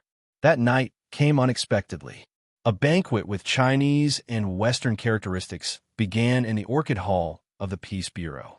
Italian pizza and steak, French red wine and foie gras, China's roast duck and mutton hot pot. These are just some of the many delicacies. Arthur lit 2 candles on the table. They were white, with the emblem of the Knights Hospitaller at the bottom. The candlelight flickered gently, emitting light and creating a bit of smoke. The smell was like the smell of tequila, which made people feel good. Charlotte sat at the head of the table, and Arthur sat in the guest seat opposite him. The Gray sisters sat on his left, and the Russo sisters sat on his right. On the left were 2 identical blonde beauties, and on the right were 2 identical blonde beauties. This scene would dazzle anyone who saw it. The Gray sisters, Giovanna and Stella, had changed out of their skin-tight leather clothes and were wearing long medieval dresses, the kind with a rope belt and a narrow chest. Although the clothes were old-fashioned, they didn't look old-fashioned at all on them. Instead, they had a classic beauty and classic sexiness. Looking at them, you would think that they had time traveled from the Middle Ages to date you and then do something shameful in a haystack. The Russo sisters, Rosa and Teresa, had a different style. The Russo sisters were all wearing white evening gowns. They were also bare-chested and low-cut. There was very little fabric, and there was a lot of spring in them. Although he knew what the 5 Knights Hospitaller wanted to do, Charlotte, who was dressed in leather shoes, maintained his smile and elegance, like an old British aristocrat. "I hope you like the dinner I prepared for you. Let's drink to our acquaintance." Charlotte smiled and raised his glass. "I have a feeling that no matter what the outcome of our deal is, we will become very good friends." The 5 Knights Hospitaller just nodded slightly, then clasped their hands and began to pray before the meal. "Thank God for giving us food to nourish our bodies. Forgive us our sins. Show us the way. Amen." Charlotte was embarrassed. He took a sip himself. This was Lafite from France. It was expensive. It would be a waste not to drink it. After the prayer, Arthur said, "Mr. Xia, thank you for your hospitality. If you can make some more concessions, so much the better. I believe Almighty God will reward you." Charlotte smiled. "Each of us has our own purpose. We eat to fill our stomachs. We work to make money to support our families, and we believe for the salvation and liberation of our souls. I do this for... Haha, let's talk about something else. Let's not talk about business during dinner. Mr. Xia, may I ask if you have any faith?" Giovanna looked at Charlotte and asked. The other 3 women also looked at Charlotte. They seemed to be very interested in Charlotte's faith and wanted to know the answer. "We all have our own beliefs. Some believe in money, some believe in power, and some believe in various gods. You asked me what my belief is. Well, I believe in nature." Charlotte said, "Believe in nature?" Giovanna thought for a moment and said, "You're not a Native American, but you have the same belief as the Native Americans. That's a very strange thing." The other 3 women couldn't help but show a look of disdain. In this world, white people discriminated against black people, rich people discriminated against poor people, and people with faith discriminated against people without faith. In their eyes, Charlotte was a man without faith. His soul had long fallen, and he had already booked a room in hell. Charlotte didn't mind the 4 women's opinions and reactions at all.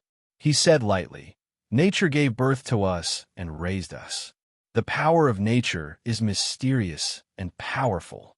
We should revere nature. I know you think I'm a man without faith, but this is my faith. I believe in nature. I don't think there's a need for one faith to reject another.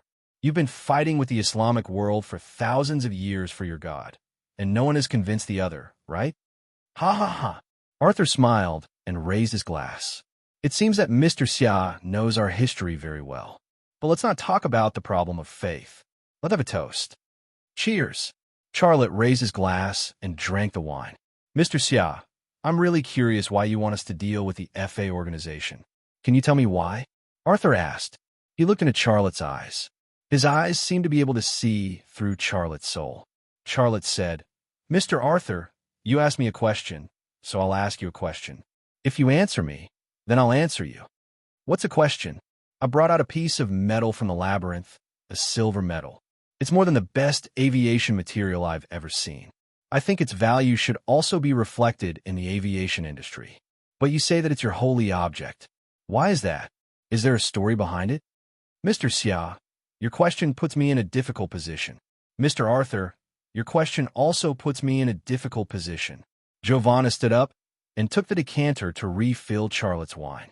She approached Charlotte's ear and said in a low and gentle voice, Mr. Xia, if you want to know the answer, I can tell you, but not now, not here. Charlotte just glanced at her and didn't say anything. Giovanna refilled Charlotte's glass with more than half a glass of wine. When she left, she touched Charlotte's shoulder with her chest. This soft and silent collision made Xia lay slightly dazed for a moment. Mr. Xia, are you sure you don't want to keep them? Arthur said, from a man's point of view, your decision is not wise at all. Charlotte said, I've made it very clear that I won't trade that silver medal for your women.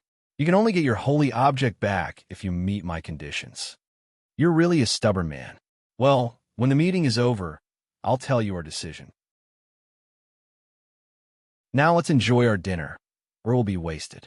Arthur said as he raised his glass and drank. The dinner went on in silence. Charlotte didn't ask any more questions. The women of the Russo family and the Gray family would sometimes look at Charlotte out of the corner of their eyes, and they would also make eye contact with each other. Charlotte knew what they were talking about, but he pretended not to know. The candlelight flickered, and the candle smoke curled up. The large orchid hall, which was specially used to entertain guests, was filled with the aroma of tequila, which was not normal. Slowly, Charlotte had an abnormal reaction. He looked very hot, and his spirit couldn't be hit, giving people a feeling of trance. He unbuttoned his shirt, but this didn't solve the problem. Soon his forehead began to sweat.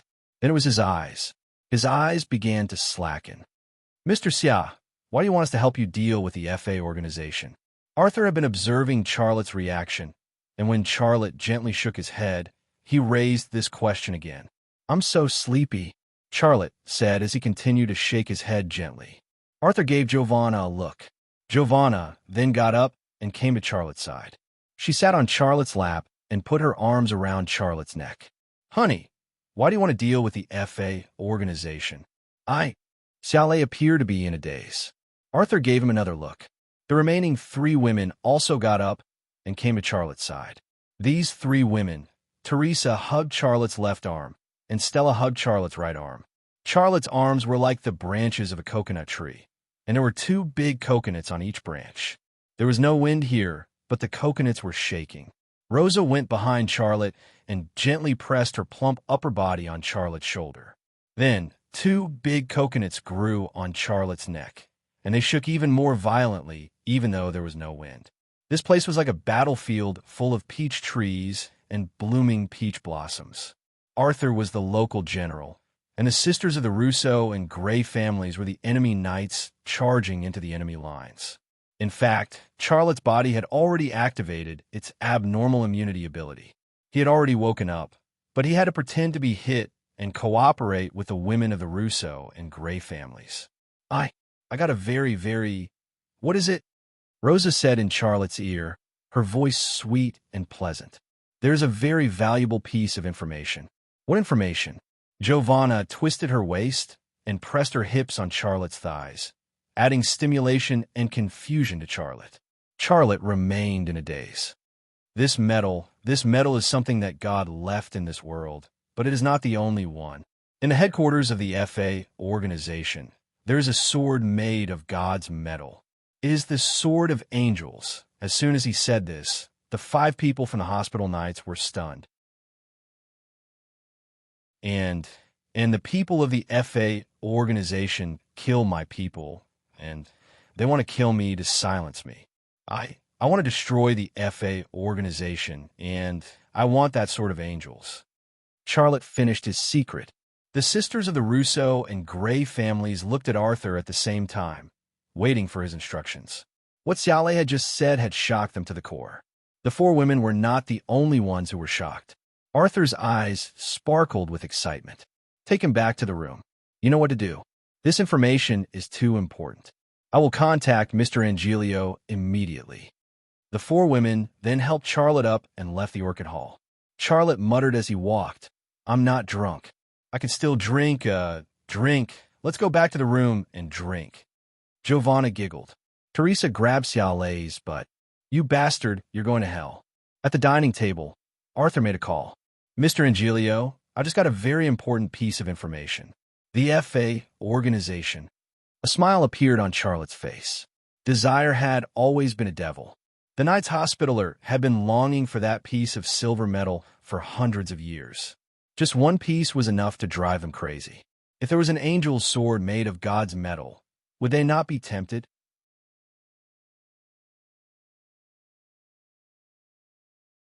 Chapter 775. The room was the Gray sisters' room. Charlotte was helped in by the four women and then thrown onto the bed. The Russo sisters quickly took off his clothes, and in the blink of an eye, he was only left with his underwear. Fortunately, they kept it for him. The Gray sisters lit 2 white requiem candles, the same one that Arthur had lit on the dining table. The bottom of the candles also had the emblem of the Knights Hospitaller. They're really willing to spend money. One of these candles that can make people delirious is enough, but they actually lit 2. Are they trying to get it over with quickly? Charlotte thought to himself. Hello. Rosa reached out and patted Charlotte's face. She said tentatively, Darling, wake up. Charlotte opened his eyes and mumbled, Tianine, is that you? You're so beautiful. I miss you so much. Tianine? Rosa was slightly stunned for a moment before she suddenly thought of something. According to the information provided by the Grand Cross, he had a wife named Tianine, but they're divorced. What a mouthful, Stella said. Stella said, however, he mistook you for his ex-wife, which means that he is delirious. The women did not know that Charlotte had said that on purpose. Teresa stretched out a hand in front of Charlotte and then stretched out 2 fingers. Baby, look at how many fingers this is. Charlotte opened his eyes again. 5. Teresa giggled. In his condition, do we still need to do that with him? Giovanna said, the Grand Cross's orders are very clear. We need to carry out his orders. Yes, protect faith and help suffering, Stella said. We need to carry out the Grand Cross's orders and avoid any mistakes. Charlotte was groaning inwardly. Are the women from the Gray family out of their minds? Or do they only have one brain in their heads? I'm already like this and can save that part, but they still want to. All right then. In any case, 2 of you will stay behind. Giovanna, you and Stella will stay behind and do that kind of thing with him. My sister and I will go get our sacred object. Rosa said, then let's hurry up and ask where the sacred object is hidden. We can't do a single thing if we stand here and discuss. Giovanna said. Stella climbed onto the bed and lay in the crook of Charlotte's left arm. Giovanna also climbed onto the bed and lay in Charlotte's right arm. Finally, it was Rosa and Teresa. They also climbed onto the bed. One knelt beside Charlotte's legs, while the other knelt beside Charlotte's head. For a moment, Charlotte was surrounded by beauties. The breasts of the Gray family's women, the legs of the Russo family's women. In his eyes, they were all seductive. These 4 fellows probably only received theoretical training, right? Charlotte secretly said in his heart. His right hand, which was pressed down by Giovanna, quietly reached for the clothes that had been taken off and thrown on the quilt. But just as he was about to touch the clothes, Giovanna, who was lying in the crook of his arm, suddenly grabbed his stealthy hand and pressed it against her softness.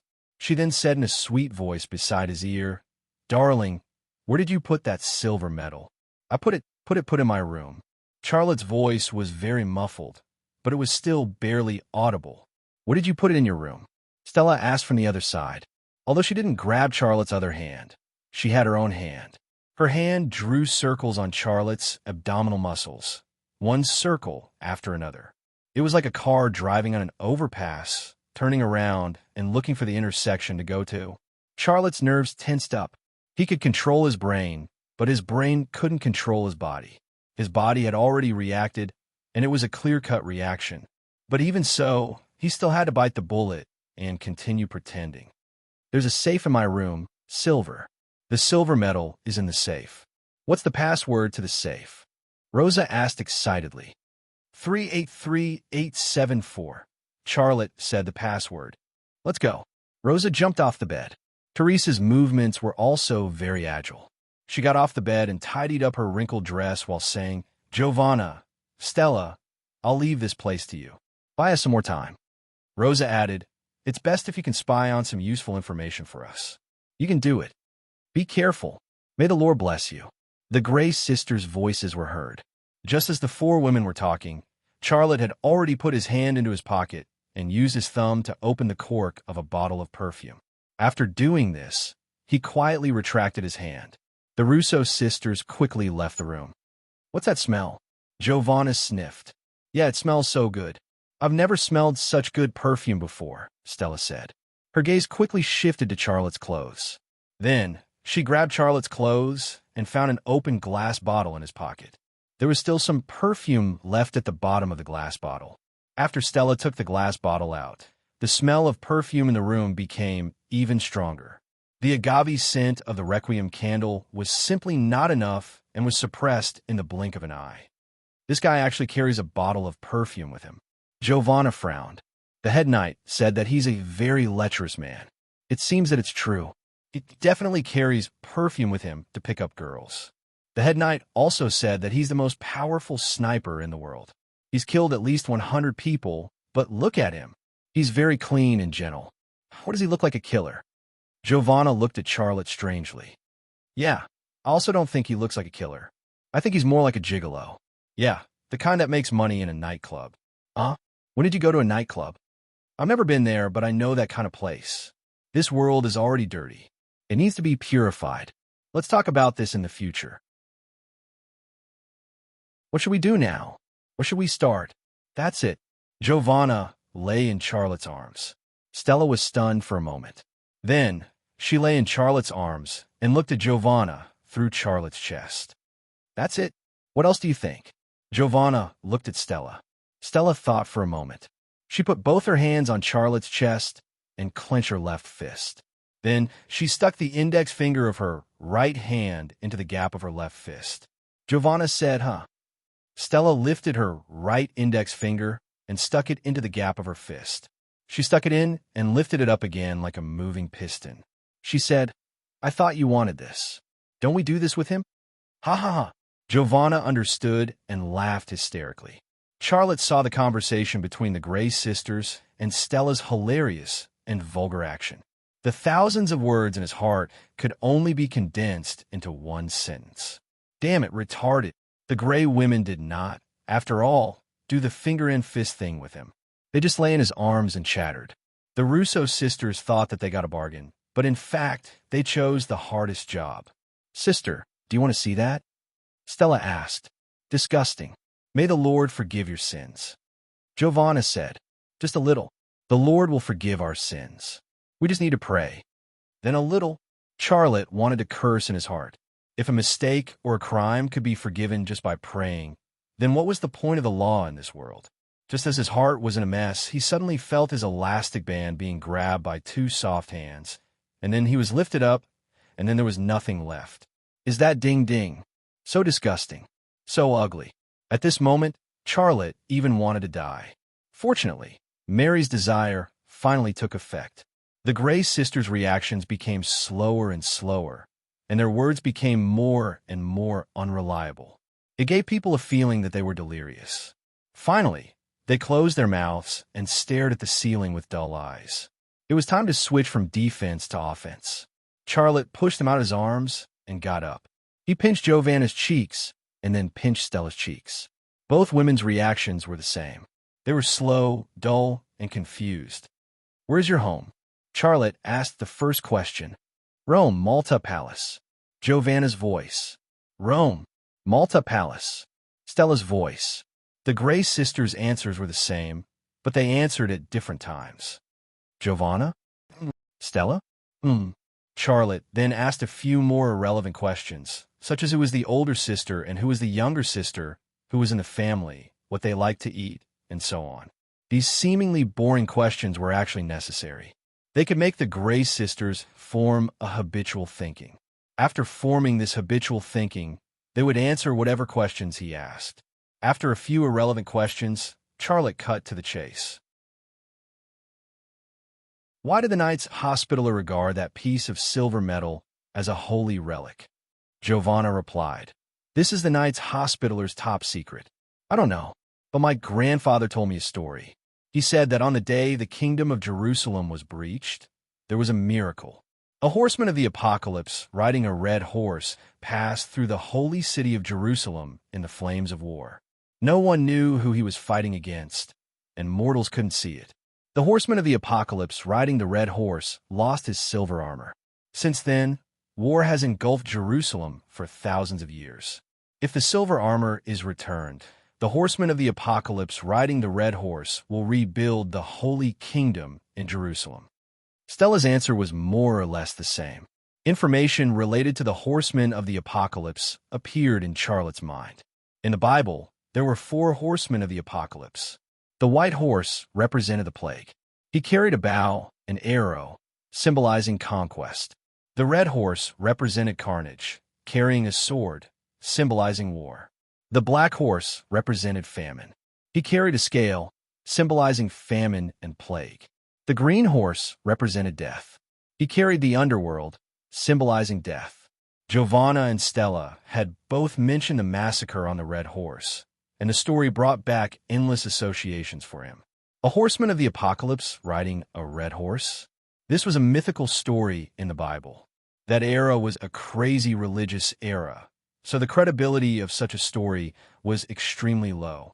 But every story would have a prototype. Could there really be a knight riding a red horse and wearing silver armor passing through the holy city of Jerusalem on the day the holy city was breached by Saladin? What kind of enemy did the silver-armored knight chase after? But in the end, he failed and lost his armor. Thinking of this, Charlotte's heart skipped a beat. The experiment he did in the underground laboratory suddenly appeared in his mind. That piece of silver metal was part of the armor. The Knights Hospitaller must have some information about it.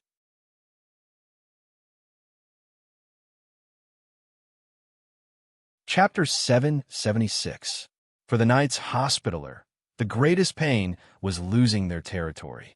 In the Middle Ages, when God ruled everything, it wasn't surprising that they believed that there was a horseman of the apocalypse who could help them rebuild their kingdom.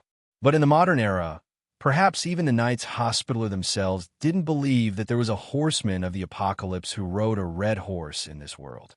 Putting aside the myth that a horseman of the apocalypse who rode a red horse could help the Knights Hospitaller rebuild their kingdom by returning the silver armor, why did the Knights Hospitaller still crazily want the silver medal? There must be a reason behind it. After thinking for a moment, Charlotte moved his head closer to Stella's ear and whispered, "Does the Knights Hospitaller keep the silver armor?" "I don't know," Stella answered.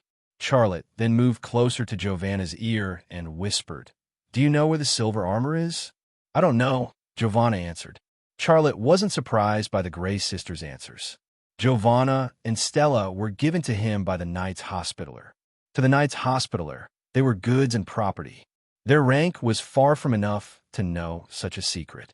Who is the real leader of the Knights Hospitaller? Charlotte asked Giovanna's ear. "Angelio," Giovanna answered. "Why?" All the knights listened to his command. "He is the Lord's fist," Giovanna said. Charlotte moved closer to Stella's ear again and asked, "Who is the real leader of the Knights Hospitaller?" "Angelio," Teresa said. "Why?" "He controls the armed forces of the Knights Hospitaller." Although the Gray sisters' answers were different, the meaning was the same. How many knights are there in the Knights Hospitaller? "I don't know. Other than knights, there are untitled crusaders." "Are you a knight or an untitled crusader?" "I'm a knight," Stella said. Charlotte did not ask Giovanna the same question. He wanted to dig out the secrets of the Knights Hospitaller from the Gray sisters, But the Gray sisters' ranks were too low, so they did not know much. He then asked a few more questions, but the results were minimal. Charlotte gave up. He opened the windows and the exhaust fan to change the air in the room. He plugged the cork back into the perfume bottle. Finally, he used tap water to rinse off the part of his suit that was wet from Mary's desire and wrung out the excess water. When he returned to the bed, he heard footsteps outside the door. He hurriedly returned to the bed and lay down between Giovanna and Stella. He looked out the door, and the door disappeared from his left eye. He saw Arthur, who was quietly approaching. Arthur's gaze was fixed on the door, and then he pressed his ear against it. Charlotte's heart skipped a beat. He suddenly flipped Giovanna over with her, but facing the sky. He raised his hand and slapped down. With a crisp smack, a delicate and soft ripple spread. Giovanna made a muffled sound that was full of seduction.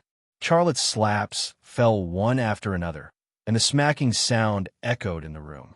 He was like a drum, and the drum kept making the sound it was supposed to make. When he slapped Giovanna's butt, he kept observing Arthur outside the door. The noise in the room made Arthur frown, but his lips curled into a smile. He did not like the smacking sound in the room, but it showed that his plan was going smoothly. The best weapon against men is not a gun, but a woman, Arthur whispered, looking at the door with a trace of contempt and disdain. In the room, Xiao Lei flipped Stella over one by one and then slapped her down. With a crisp smack, the ripple spread. The Russo sisters also appeared in Charlotte's field of vision. Their footsteps were hurried, and their eyes shone with excitement. "Is it done?" Arthur lowered his voice. "Got it," Rosa said. "Give it to me," Arthur said impatiently. Teresa handed a piece of cloth to Arthur. Arthur opened the cloth, and a piece of silver metal was revealed. He grabbed the piece of metal in his hand, looked at it, and touched it. His eyes shone with excitement. "It's this, that's right, it's this." "What do we do now?" Teresa asked. "Let's leave this place." Arthur wrapped the silver metal in his hand, holding it tightly, as if he was afraid that someone would snatch it away. "Then what about the Gray sisters?" Rosa said. "Don't worry about them.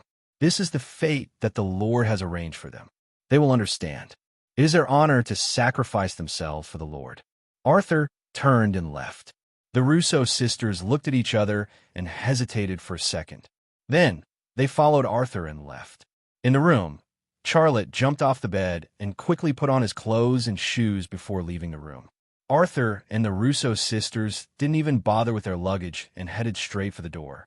There were no guards at the door of Peace Lodge. It was very quiet. The three of them walked out of the gate without a hitch and headed towards Whitestag. "We'll have to find a car when we reach the town up ahead." "Rosa, you'll be in charge of this," Arthur said. "No problem," Rosa said. Teresa looked back in the direction of Peace Lodge, as if she wanted to say something, but she didn't in the end. It wasn't hard to imagine the fate of the Gray sisters. They stole the sacred item, so Charlotte definitely wouldn't let them off. She and Rosa left, but left Giovanna and Stella in the fire pit. Was that really the Lord's will and arrangement? Arthur took out his phone and dialed a number. He made the call as he walked. "Sir Angilio, we've got it. The sacred item is in my hands. Please arrange for someone to receive us immediately. We'll need to leave China through a special channel." "How could it be that easy? How did you get it?" A man's voice came from the other end of the phone. It was deep and hoarse and carried a dignified aura. The Requiem Candle and the Woman. "The Gray sisters won't be able to return, but they bought us a chance to steal the sacred item and retreat," Arthur said. "Good. I'll arrange for someone to receive you right away. Keep in touch." The other end hung up. At the same time, in a room in Peace Lodge, Charlotte was going through Arthur's luggage while making a call. "Did you locate him?" Yelena's voice came from the other end. "This time I've located him. He's in Malta." Charlotte breathed a sigh of relief. "Well done. The rest is up to Erdemo." The Maltese palace in Rome, Italy, was just an office of the Knights Hospitaller, a rented place. Its current base could not be in that place. In order to crack the secret of the silver metal and even find the protective suit, the first problem they had to solve was to find the real base of the Knights Hospitaller. If Amanda was still alive, With her expertise in the field of hacking, she would definitely be able to track Angelio's location when Arthur made the first call. This task was left to Yelena. Although the equipment was the same, she was still far behind. That was why tonight's drama happened. Arthur's goal was to get the sacred item at the lowest cost. His goal was to find the real base of the Knight's Hospitaller and prepare for the next step. In addition, he had another goal. It was more likely that he would learn more about the secrets of the Knight's Hospitaller. This was also the reason why he came to Arthur's mind. Everything Arthur brought with him was spread on the bed. A Catholic copy of Nerves, a silver cross, a change of clothes, a room card to a hotel in Rome, a medal of the Knight's Hospitaller, and a gold card with a passage in Italian on it, defending the faith, aiding the suffering. On the back of the gold card was a chip the size of an SD card. Charlotte's heart skipped a beat. Could this be the pass to the real base of the Knight's Hospitaller? Although he was not sure, Charlotte still stuffed the gold card into his pocket. Then, he went to the Russo sisters' room. He quickly went through their luggage, but other than clothes, underwear, makeup, and sanitary pads, there was nothing else. He put everything back to its original state and left the room. At the entrance of Whitestag Town, Arthur, Rosa, and Teresa, who were walking quickly, suddenly saw a van parked by the side of the road. Beside the van stood a young man from China. He was playing with his phone. "Hello." Rosa quickly walked over. "Can you speak English?" "Yes." The young man smiled. "Are you guys renting a car?" "Yes." Rosa said excitedly. "Please take us away from here." Teresa interrupted. "We'll pay you double. Get in." The young man put away his phone and got into the driver's seat. "Done." Rosa and Teresa looked at each other and smiled. Arthur, however, revealed a doubtful expression. Wasn't this a little too smooth? Would there be a taxi waiting here in the middle of the night? "Are you guys leaving or not?" the young man urged. Rosa and Teresa looked back at Arthur. Arthur whispered in Italian, "Be careful. If there's anything wrong with him, get rid of him." Rosa and Teresa nodded slightly. The three knights from the Knight's Hospitaller carefully got into the van. The young man started the car and drove on the road. However, he did not drive in the direction of leaving Thunderhorse Military Factory. Instead, he drove in the direction of Thunderhorse Military Factory. "Who are you?" Arthur suddenly realized something.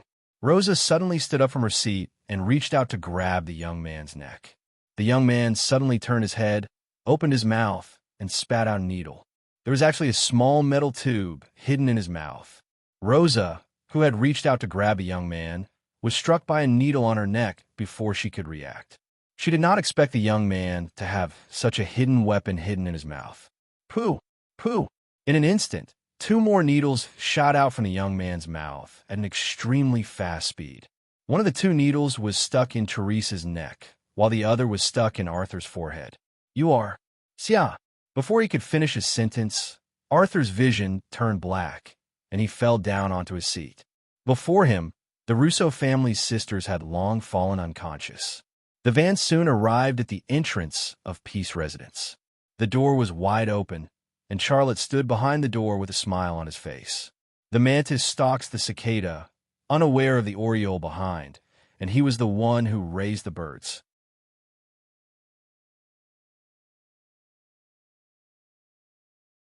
Chapter 777. The light of dawn dispelled the darkness, and the annoying magpie appeared on the branches again, chirping. Giovanna and Stella woke up at the same time. When the sisters opened their eyes, the first thing they saw was not Charlotte, but Arthur, as well as the Russo sisters, Rosa and Teresa. Arthur and the Russo sisters were lying on the sofa, not waking up. "What's going on?" Stella slapped her forehead, trying to recall what had happened, but her head was dizzy, and she could not remember anything. "Weren't we sleeping with Charlotte?" Giovanna's eyes were also filled with confusion. Where was Charlotte? This was probably the question that the Gray sisters wanted to know the most. Stella got off the bed and walked to the sofa. She shook Rosa's shoulder. "Rosa, Rosa, wake up, wake up." She did not know if it was the effect of the shaking or her calling, but Rosa slowly opened her eyes. Seeing Stella's face close to her, she was stunned for a moment, and then suddenly grabbed Stella's hand. "Oh no, we've been tricked." At this moment, Arthur and Teresa woke up as well. Arthur's first reaction was to reach into his pocket for something. That thing was still there. He took out the cloth bag and opened it. The piece of silver metal naturally entered his line of sight. The 5 Nights Hospitaller were all stunned. They had been caught, so why was the holy artifact still in their hands? The door suddenly opened, and Charlotte walked in.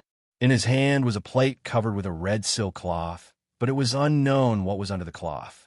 The 5 Nights Hospitaller looked at Charlotte warily. "Good morning."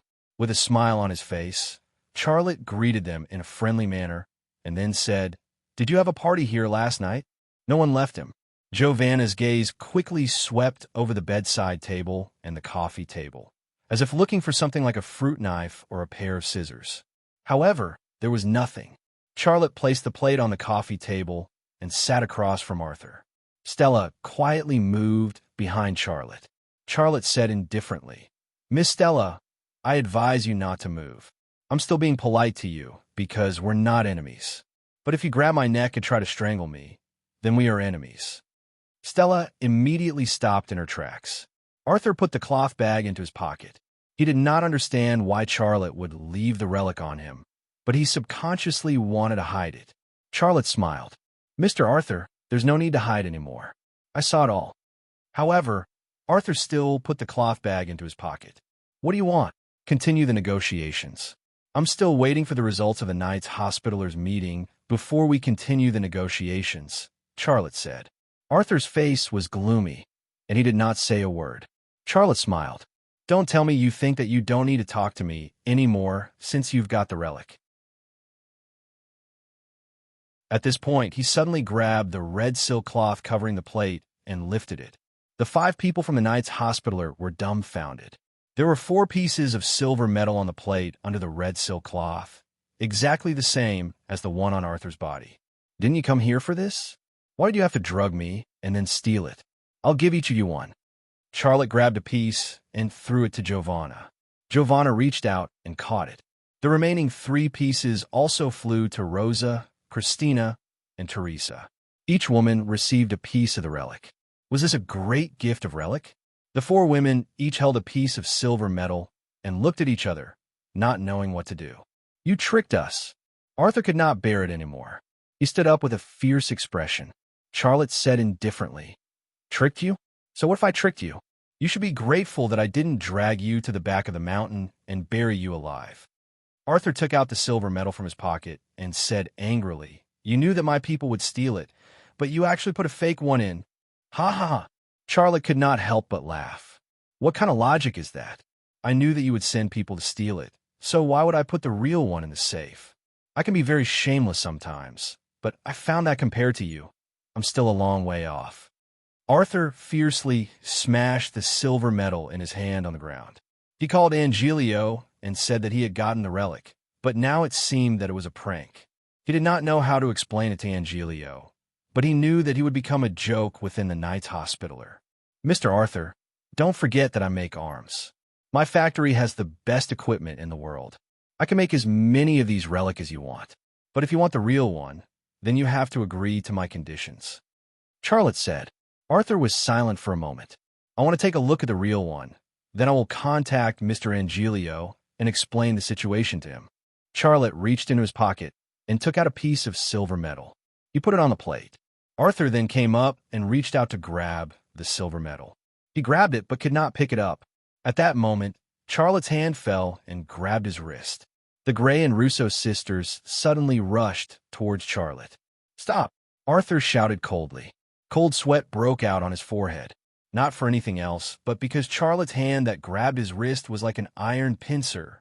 That power was almost about to crush his bones. The Gray and Russo sisters stopped in their tracks. Clink! The silver metal fell on the plate again. Charlotte let go of Arthur's hand, grabbed the silver metal in his hand, and said casually, "This is my territory.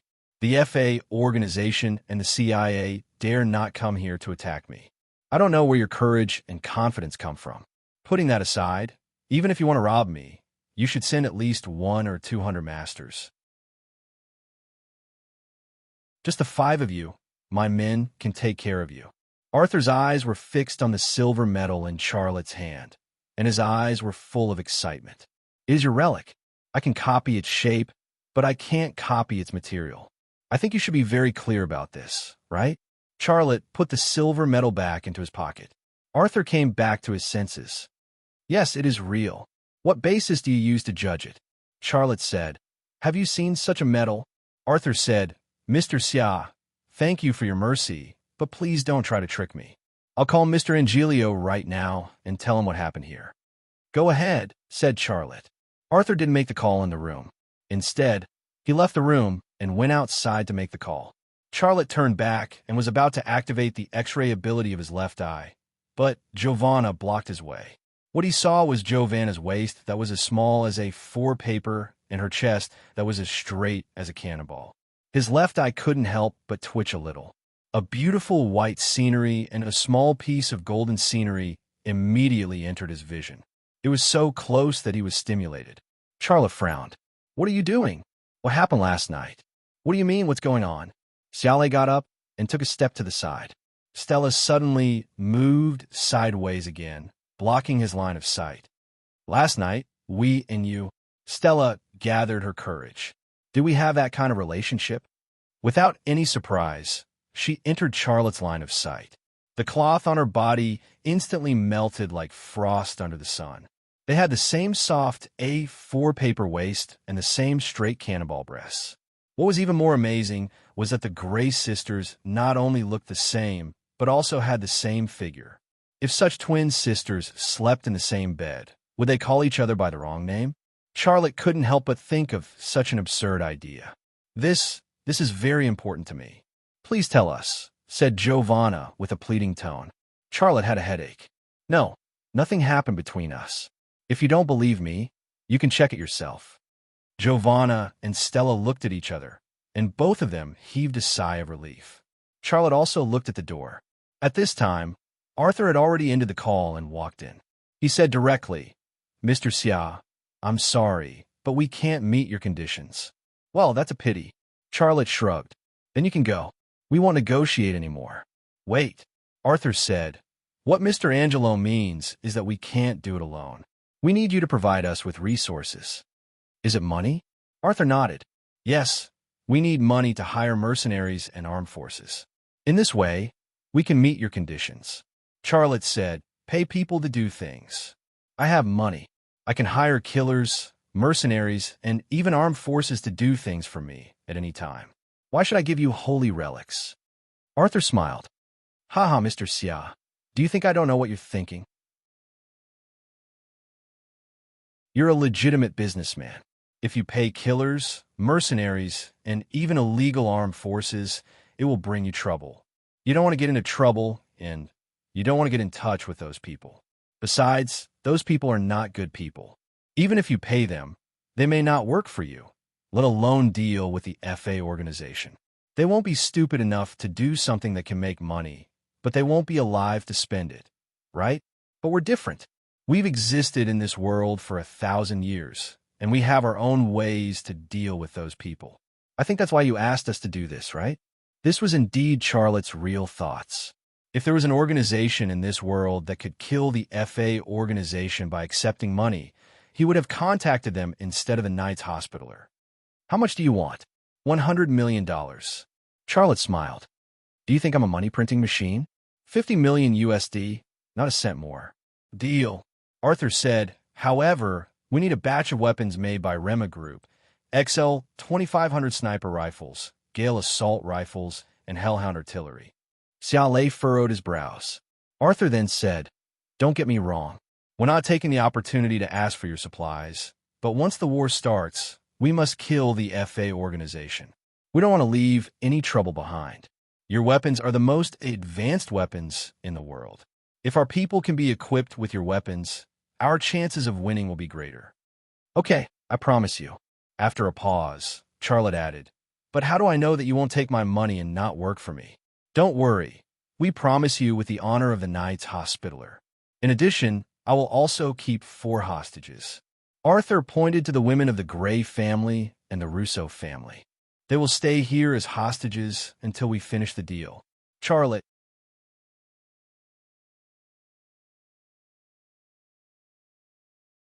Chapter 778. After Xia Lei transferred 50 million US dollars to the Knight's Hospital's account, Arthur was ready to leave. There was no written receipt for this remittance, but Charlotte was not worried at all that the Knight's Hospitaller would cheat him of the money. For one, they valued glory more than anything else. For another, the silver medal, which was regarded as a sacred object by the Knight's Hospitaller, was still in his hands, so he was not worried at all that the Knight's Hospitaller would not carry out the agreement. $50 million was a huge sum of money, but it was just a number to him. He was willing to pay $50 million to redeem Amanda and Pu Taiyong, so he did not mind using it to buy killers, mercenaries, and militants to fight against the FA organization. It was hard to predict what kind of chemical reaction would occur with $50 million, the fanatical believers of the Knight's Hospitaller, and the weapons and equipment of the Rema Group. But it was conceivable that the FA organization would face the biggest survival crisis since its establishment. The flame of revenge had begun to burn. Mr. Xia, the four of them will stay here with you. I hope you can treat them well, Arthur said to Charlotte at the door of the Peace residence. Charlotte said, if you are worried, you can take them back. No. Arthur waved his hand. I said I would keep them as hostages, so I have to keep my promise. Mr. Xia, you won't let me become a man who breaks his promise, will you? Xia Lei shrugged his shoulders. Since Arthur had said everything, he had nothing else to say. But he knew very well that Arthur kept the Grey sisters and the Russo sisters, not so much as hostages, but to keep them as informants and spies. But he did not care, because in his opinion, the four women were not very capable, except for their good looks. Can I have a word with them? Arthur was very amiable. Charlotte smiled. They're your people. Why do you need to ask for my permission? If you want, you can talk to them all day. I don't need a whole day. I only need a few minutes. Arthur walked to the corner on the side of the door. The Grey sisters and the Russos moved with them to the corner. Charlotte thought that Arthur and the four women were just going to talk in the corner, but he didn't expect Arthur to make a turn and walk behind the corner. The four women also went around the corner to avoid his line of sight. Charlotte couldn't help but smile. His left eye twitched slightly, and the five people who were standing in a corner and having a secret conversation entered his sight. That was when the lip-reading spell was activated. Mr. Arthur, why do you want us to stay? We could do nothing here, said Rosa. Yes, let us go back with you. We're going to fight against the FA organization. We're not afraid of death, Giovanna said. Stella and Teresa said the same thing. The four women did not understand why Arthur asked them to stay, and they obviously did not want to. Enough, all of you stop talking. I've made my decision, and I won't change it. Arthur's expression was serious. Now listen to me. This is very important. The four women immediately quieted down. I didn't ask you to stay here to play. I have a task for you. Arthur lowered his voice. You need to collect all the information about Charlotte and report to me if anything happens. In addition, you need to get close to him and spy on the Holy Relic. Also, you need to find out how much he knows about the secret of the Holy Relic. It's very important for us. Mr. Arthur, he's so cunning. How can we do that? Stella looked very worried. She remembered what happened last night. The four of them and Arthur had been fooled by Charlotte, and now Arthur asked them to play a spy game with Charlotte. It was scary just thinking about it. This is an order. You must carry it out, and you must complete it. Arthur said coldly, have you forgotten the training? Do you need me to teach you how to deal with a man? You have natural advantages, and he has natural weaknesses. Use your brains, and you will succeed. The four women looked at each other, and no one dared to say anything. However, they understood what Arthur meant. Their bodies were the best weapons against men. Arthur wanted them to use their peachy cannons to bomb Charlotte, and then capture Charlotte. Okay, that's it. You know how to contact him, but you must be careful. You can't let Charlotte know. Arthur said. The four women nodded in unison and said in unison, protect faith, help suffering. Charlotte looked away. He wasn't surprised that Arthur gave the four women such a task, but he felt a headache. He also secretly thought to himself, he asked them to spy on how much I know about the secret of the Holy Relic. If I know too much, will the Knight's Hospitaller turn around and kill me after obtaining the Holy Relic? It was really possible because only a dead man's mouth was the most stable. Arthur and the four women walked out from a corner. Arthur had a smile on his face, as if nothing had happened. He said, "Mr. Xia, I'm leaving. Please keep in touch. I'll pass on the relevant information to you at any time. Also, I'd like to ask when we can get our weapons." Charlotte said, "I'll have my client in South America prepare them for you. You can take the weapons you need from my client, and I'll make it up to him." "Well, that's for the best. Goodbye then." Arthur walked to a taxi waiting on the side of the road. Xiaolei was the one who called that car for him. He didn't want his men to send Arthur off, and he didn't want anyone to find out that he was in contact with the Knight's hospital. "Mr. Xia," Giovanna said in a very gentle voice, "can you walk around with us? We want to familiarize ourselves with the environment." "I don't have time. Go find the ant who sweeps the floor. She'll meet your requirements." After saying this, Charlotte turned around and walked toward the Thunder Horse Army factory. The Gray sisters and the Russo sisters looked at each other and then looked at the back of Charlotte together. The day after Arthur left, Ryu Youngnam and Qin Kaiwei came back. Even the scavenger IFE that was sent to France for the exhibition came back together. Charlotte personally went to pick them up, but before he left the airport, he was surrounded by reporters from all walks of life. "Mr. Xia, is the scavenger IFE a new type of vehicle developed by Rema Group?" "Mr. Xia, the Western media praised the superior performance of the scavenger IFE, but some media said that the scavenger IFE stole the vehicle technology from Rheinmetall. Is this true?"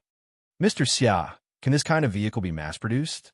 "Mr. Xia, will our army be equipped with the scavenger IFE?"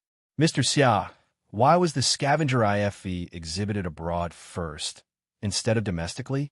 Is it an export weapon?" A large group of reporters, a lot of questions. Charlotte raised his hand and waited for the scene to quiet down a little before he said, "I have nothing to say for the time being. Please come to the Thunder Horse military factory tomorrow. I will hold a press conference on the scavenger IFE. At that time, I will not only meet your questions, but you will also have the opportunity to see our scavenger IFE live practice." "Mr. Xia, Mr. Xia." Charlotte no longer answered any questions. He squeezed through the reporters blocking the way and left with Ryu Youngnam and Xia Shui, who came to pick up the plane together. "Brother, are you really going to hold a press conference?" Xia Shui asked aloud after getting into the car driven by Yelena. "Of course, why not? We have good stuff. Isn't it stupid to hide it? If the media likes to hype it up, then let them do it. This is equivalent to giving us free advertising." Charlotte said. Xia Shui giggled and said, "Brother, let me do the planning work." "Okay, no problem." Charlotte agreed immediately. His sister's working ability was getting stronger and stronger. It was time to let her take charge of some work alone. "Let me help you," Ryu Youngnam said. Xia Shui smiled sweetly. "I know you love me the most." Charlotte frowned. "Am I actually behind Masahiro?" "You are tied for first place," Xia Shui said. There was laughter in the car. Returning to the Thunder Horse military factory, Charlotte sent invitations to some people. Xia Shui and Ryu Youngnam began to plan tomorrow's press conference. Early the next morning, various media outlets arrived at the Thunder Horse military factory ahead of time. Large and small news interview vehicles, the signature female anchors of major TV stations, also appeared on the scene, ready to interview Charlotte. Some guests also arrived ahead of time. Sherboran, Tang Tianlong, and some military figures. They were all invited by Charlotte. People who were not invited by Charlotte also came. Mu Jianfeng, Yi Kuan, Yu Shanhe, and Ling Hao. Charlotte did not invite them, but they could still participate in this press conference in the official name. The press conference was held at the shooting range of the Thunder Horse military factory. Xia Shui and Ryu Youngnam set up the podium and the auditorium. A passage leading to the podium was also covered with a red carpet. It was done well. When the time came, Charlotte stepped on the red carpet and calmly walked to the podium.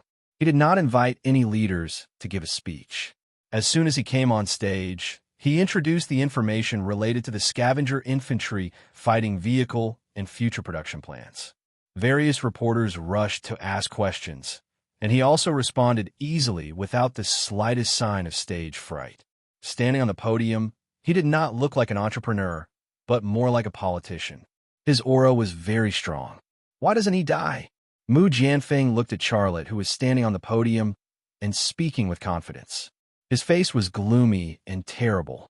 I also find it strange. So many people want him to die, but not only is he not dead, but he is also living more and more comfortably. Yi Kun also looked depressed. We have to stop supplying him with parts for the production of light weapons. We must do this. Mu Jianfeng's tone was very determined. Yi Kun frowned. That kid has something on us. If we stop supplying parts to Rema Group, Mu Jianfeng interrupted Yi Kun's words. Instead of being bitten to death by him, it is better to die standing. Teacher, just say it. Whose idea is this? Yi Kun said. He never believed that Mu Jianfeng was a person who would die standing. At this time, Ling Hao came over. Does it matter whose idea it is? I think that your two companies will be eliminated by Rema Group in a few years. This is the important thing. Yi Kun seemed to understand something. He nodded but did not say it. Ling Hao said faintly, I think what old Mu said is right. Instead of being bitten to death by him, it is better to take a gamble. Take a gamble. Maybe it is him who dies, not you guys. Do you think I'm right? Then please give us a hand, Mr. Ling, Mu Jianfeng said with a smile. Ling Hao smiled. His gaze moved to the direction of Yu Shanha. Yu Shanha did not come over. He looked at Charlotte with his brows furrowed. No one knew what he was thinking.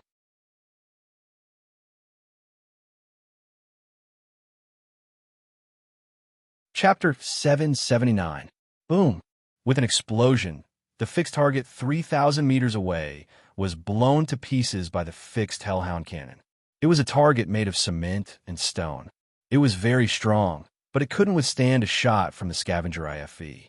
More importantly, the active Type 99 main battle tank only had a range of 3,500 meters.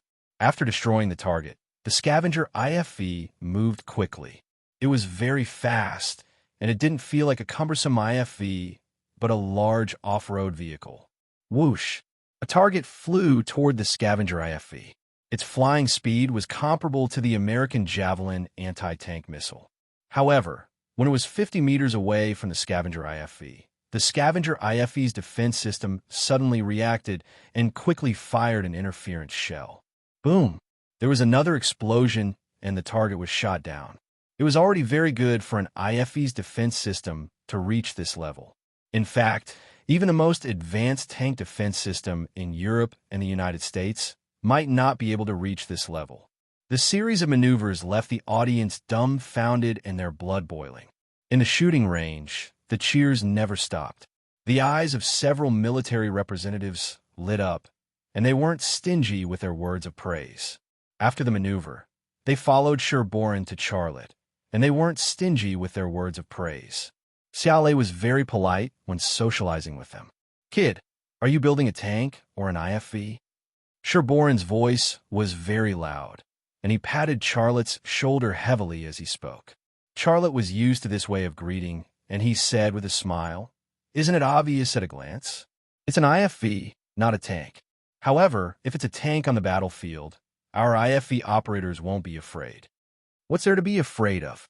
Just shoot it and it will explode, a military representative said with a smile. There was a hearty laughter.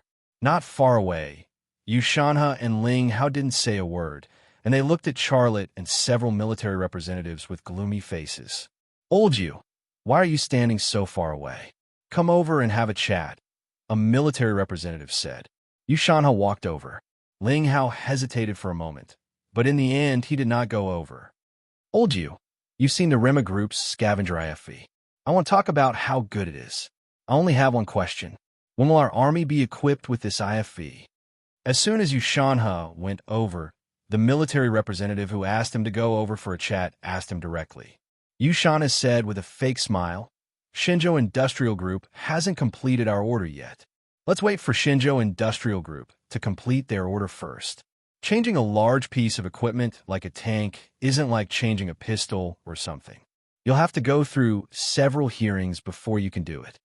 Now that you mention it, how long will that take? I'm not sure about that, Yushana said. I don't care. I don't want any other vehicles. I want the Rema Group's Scavenger IFV, another military representative said. He frowned, a hint of anger in his eyes. He was obviously dissatisfied with Yushana's excuse. In any case, the other military representatives were about the same. Most of the soldiers were very straightforward. They drank when they were happy and cursed when they were unhappy. Whether they were happy or not could be seen on their faces. Yushana said lightly, "This is not a small matter. Even if I place an order with Rema Group now, it only represents my own opinion. It doesn't count. In addition, Rema Group's mass-produced Scavenger IFV may not be as good as this one. We need to go through very strict testing when we purchase a large piece of equipment. Therefore, even if we want to purchase the Scavenger IFV, we need to pass a series of tests before we can submit a feasibility report. Finally, we still need to go through a hearing." Sherborin also frowned. He was also unhappy. Yushana's eyes moved to Charlotte. "Mr. Xia, are you confident that your IFV can pass the strict comprehensive test?" Charlotte said lightly, "Chief Yu, our company has a very complete and strict test system for our products.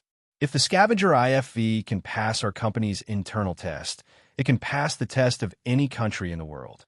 I'm not worried about the strict test you're talking about." Yushana's mouth revealed an inscrutable smile. "You can say that, but whether it's true or not is another matter." Charlotte smiled. "I say the Scavenger IFV is good, but you say it's not necessarily good. You have the freedom to express your opinion. You even have the freedom to place an order or not place an order. But I want to tell you that I don't expect you to place an order with my company at all." When a Scavenger IFV was still on display at the Villepinte International Exhibition Center in Paris, many countries were competing to place orders. I couldn't refuse them. If you don't place an order, I can satisfy the international market. Moreover, my profits will be higher. The elusive smile on the corner of Yushana's mouth disappeared. Charlotte added, "The Scavenger IFV is 15 years ahead of similar products in Europe and the United States. Will I worry about not being able to sell it?" Yushana snorted. "Do you think you're selling rice and garlic? If you want to sell it, you have to be able to sell it." Hee hee. Charlotte laughed. "If you don't buy it, can you stop me from selling it to others?" "Chief Yu, I advise you not to go too far, or you won't be able to turn back when the time comes. If you have the ability to stop me from selling an IFV that's 15 years ahead of similar products in Europe and the United States, I'll shut down my military factory. Haven't you always wanted me to withdraw from the domestic military market? Why don't we make a bet? If you stop me from selling it, I'll shut down my military factory. If I sell it, you resign. How about that?" As soon as this sentence came out, Sherborin and several military representatives were stunned. They were all surprised by Charlotte's courage because the owner of a private enterprise actually dared to ask someone like Yushana to resign.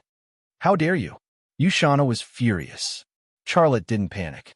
He still maintained a faint smile on his face, not taking Yushana's reaction to heart at all. All right. Sherborin came to smooth things over. "No matter who you are, no matter what your profession is, we are all contributing to this country. There's no need to be so unhappy. All of Rema Group's weapons are very good, and the Sweeper IFV that just came out is 15 years ahead of similar products in Europe and the United States. This is a good thing, and everyone should be happy." Yushana's face was gloomy. He didn't dare to gamble because he knew very well that even he couldn't stop the army from equipping the Sweeper IFV, and he couldn't stop Charlotte from selling the Sweeper IFV to the international market. Taxes on weapons were very high, and Rema Group could earn a lot of foreign exchange by selling weapons and equipment. They could also represent China in the international arms market to attack cities and increase the country's influence. Who would dare to stop such a good thing that would benefit the country and the people? Whoever stopped them would be finished. What worried him the most was the relationship between Charlotte and Fan Fan. Charlotte helped Fan Fan sit in the position of the director of the ZN Bureau. Now the two were in the same boat. With Fan Fan's current status and strength, if she wanted to report him, it would be as easy as calling for takeout. If there was no truth, it would be fine. But if he really did that kind of thing and was reported by Fan, he wouldn't be able to bear the consequences. But just when Boren smoothed things over, and everyone thought that this matter was over, Charlotte said, "Chief, do you want to make this bet with me?" At this moment, Boren, who had just shut his mouth, almost couldn't help but kick Charlotte's butt. He had finally calmed Yushana down, but this kid wanted to slap the tigers, but Charlotte really wanted to slap the tigers, but on purpose. He wanted to send a signal to Yushana. That was, "I'm not afraid of you at all." Yushana was so angry that he laughed. "Charlotte, do you think I will make such a bet with you? Don't be too self-righteous. You are young and successful, but there will be times when extreme joy turns to sorrow." After saying this, Yushana turned around and left. Charlotte said, "Chief, there will be a banquet later. Let's eat before you leave." Yushana didn't even look back. Boren slapped Charlotte on the shoulder and said angrily, "You brat, are you deliberately poking a hornet's nest?" Charlotte smiled. "This country is progressing, and so is our nation. Some people can't stop it even if they want to. I want to make Rema Group bigger and stronger. I want to challenge the military giants in Europe and the United States. I have to overcome such obstacles. I'm not doing this to fight with anyone or against anyone. I just want to remind them not to be an obstacle to the progress of the country and people, and not to be an obstacle to the development of Rema Group." Well said. Some people should reflect on themselves, or they will always think of themselves as local tyrants. A military representative said, "Someone has to stand up for such a thing." "Mr. Xia, you're right. I support you." A military representative said, "Someone had to stand up and say no, and someone had to stand up and fight." Charlotte was that person. On the other side, Ling Hao said, "Old Mu, Chairman Yi, did you see that? Charlotte is treating Chief Yu like that now. You can imagine what will happen to you when he really develops. Do what you have to do. What can a private company do to you too?" He didn't mention anything about a handle, but the hint he gave was very clear. Mu Jianfeng and Yi Kuan were both smart people. How could they not understand such an obvious hint? The two looked at each other, but they didn't say anything immediately. "I'm leaving too. If you need anything, just call me." Ling Hao also left. After Ling Hao and Yushana walked away, Yi Kuan said, "Teacher, are we really going to do this? Do we have a choice?" Yi Kuan shook his head with a wry smile. "Since there is no way back and we have decided to do it, let's find a good time." Mu Jianfeng said, "Isn't there a banquet later? That's a good time." "Well, cool." Mu Jianfeng frowned. "You don't want me to talk to him, do you?" Yi Kuan secretly cursed Old Fox in his heart, but he kept a smile on his face. "How can I let the teacher talk about such a thing? Don't worry, I'll bring it up to Charlotte myself."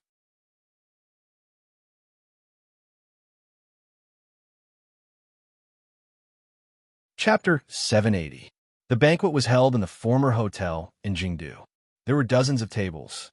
Not only were there VIPs who were invited to attend the press conference, but there were also some employees of Rema Group. The success of the scavenger IFV wasn't just a success, nor was it just Nina and Sylvia's contribution. All the employees of the Lima Group had contributed, and they all contributed. Treating them to a meal is one and also very necessary.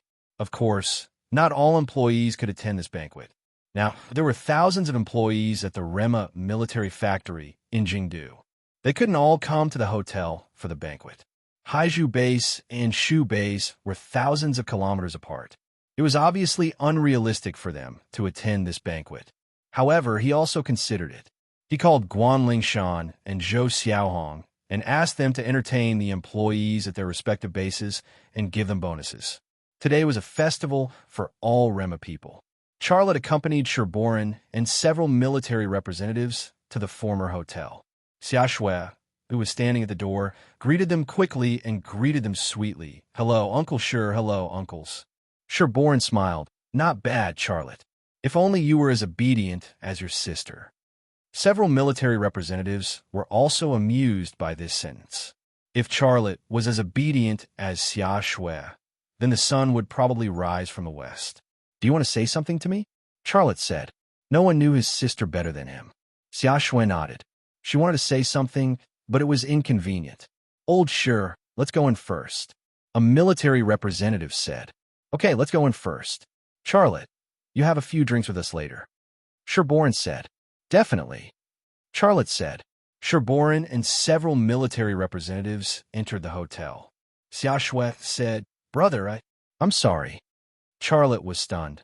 Why are you apologizing to me? Xia Shui looked sad. Masahiro and I were responsible for the press conference. I couldn't leave, so I let Qin Kaiwa book the hotel. Haven't we already booked a hotel? Charlotte looked up at the grand and beautiful hotel building and said, This hotel is not bad. It looks very high-end. You don't know? Know what?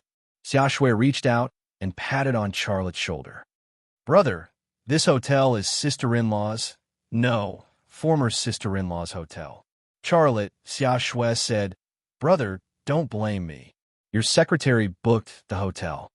Charlotte certainly wouldn't blame Xia Shui, and he wouldn't blame Qin Kaiwa, because no one would ask who the owner of the hotel was when they booked the hotel. The Wanxiang Group's businesses were spread across various industries. It was a freak accident that his celebration banquet was held in Shintu Tianin's hotel. Other than blaming his luck, who else could he blame? There's one more thing. Xia Shui said, Dad has come back from Sichuan. He is coming here. Charlotte nodded. Okay, got it. Brother, don't worry. Former sister-in-law may not know that we are holding a banquet here. The Wanxiang Group is so big. Will she pay attention to a hotel under the Wanxiang Group? I don't think so. Xia Shui said. As soon as her voice fell, a silver Rolls-Royce Phantom stopped at the door of the hotel. Xia Shui suddenly slapped her little mouth. The door of the silver Rolls-Royce Phantom opened, and Fu Mingmei walked out of the driver's seat. She first glared at Charlotte, then walked to the back door and opened the door. A pair of black high-heeled shoes came out of the door, and then a pair of slender legs covered with a pair of black stockings. Shinta Tianin carefully pressed her skirt and walked out of the car. A white dress, a black top hat, and a black LV handbag. It was simple, low-key, and luxurious. She was still the same, beautiful and sexy, but cold as an iceberg. Her aura was still so strong, like a queen. For pairs of eyes looked at each other. Memories of her were like snowflakes in winter, sprinkling in Charlotte's mind. Some were sweet, some were sad.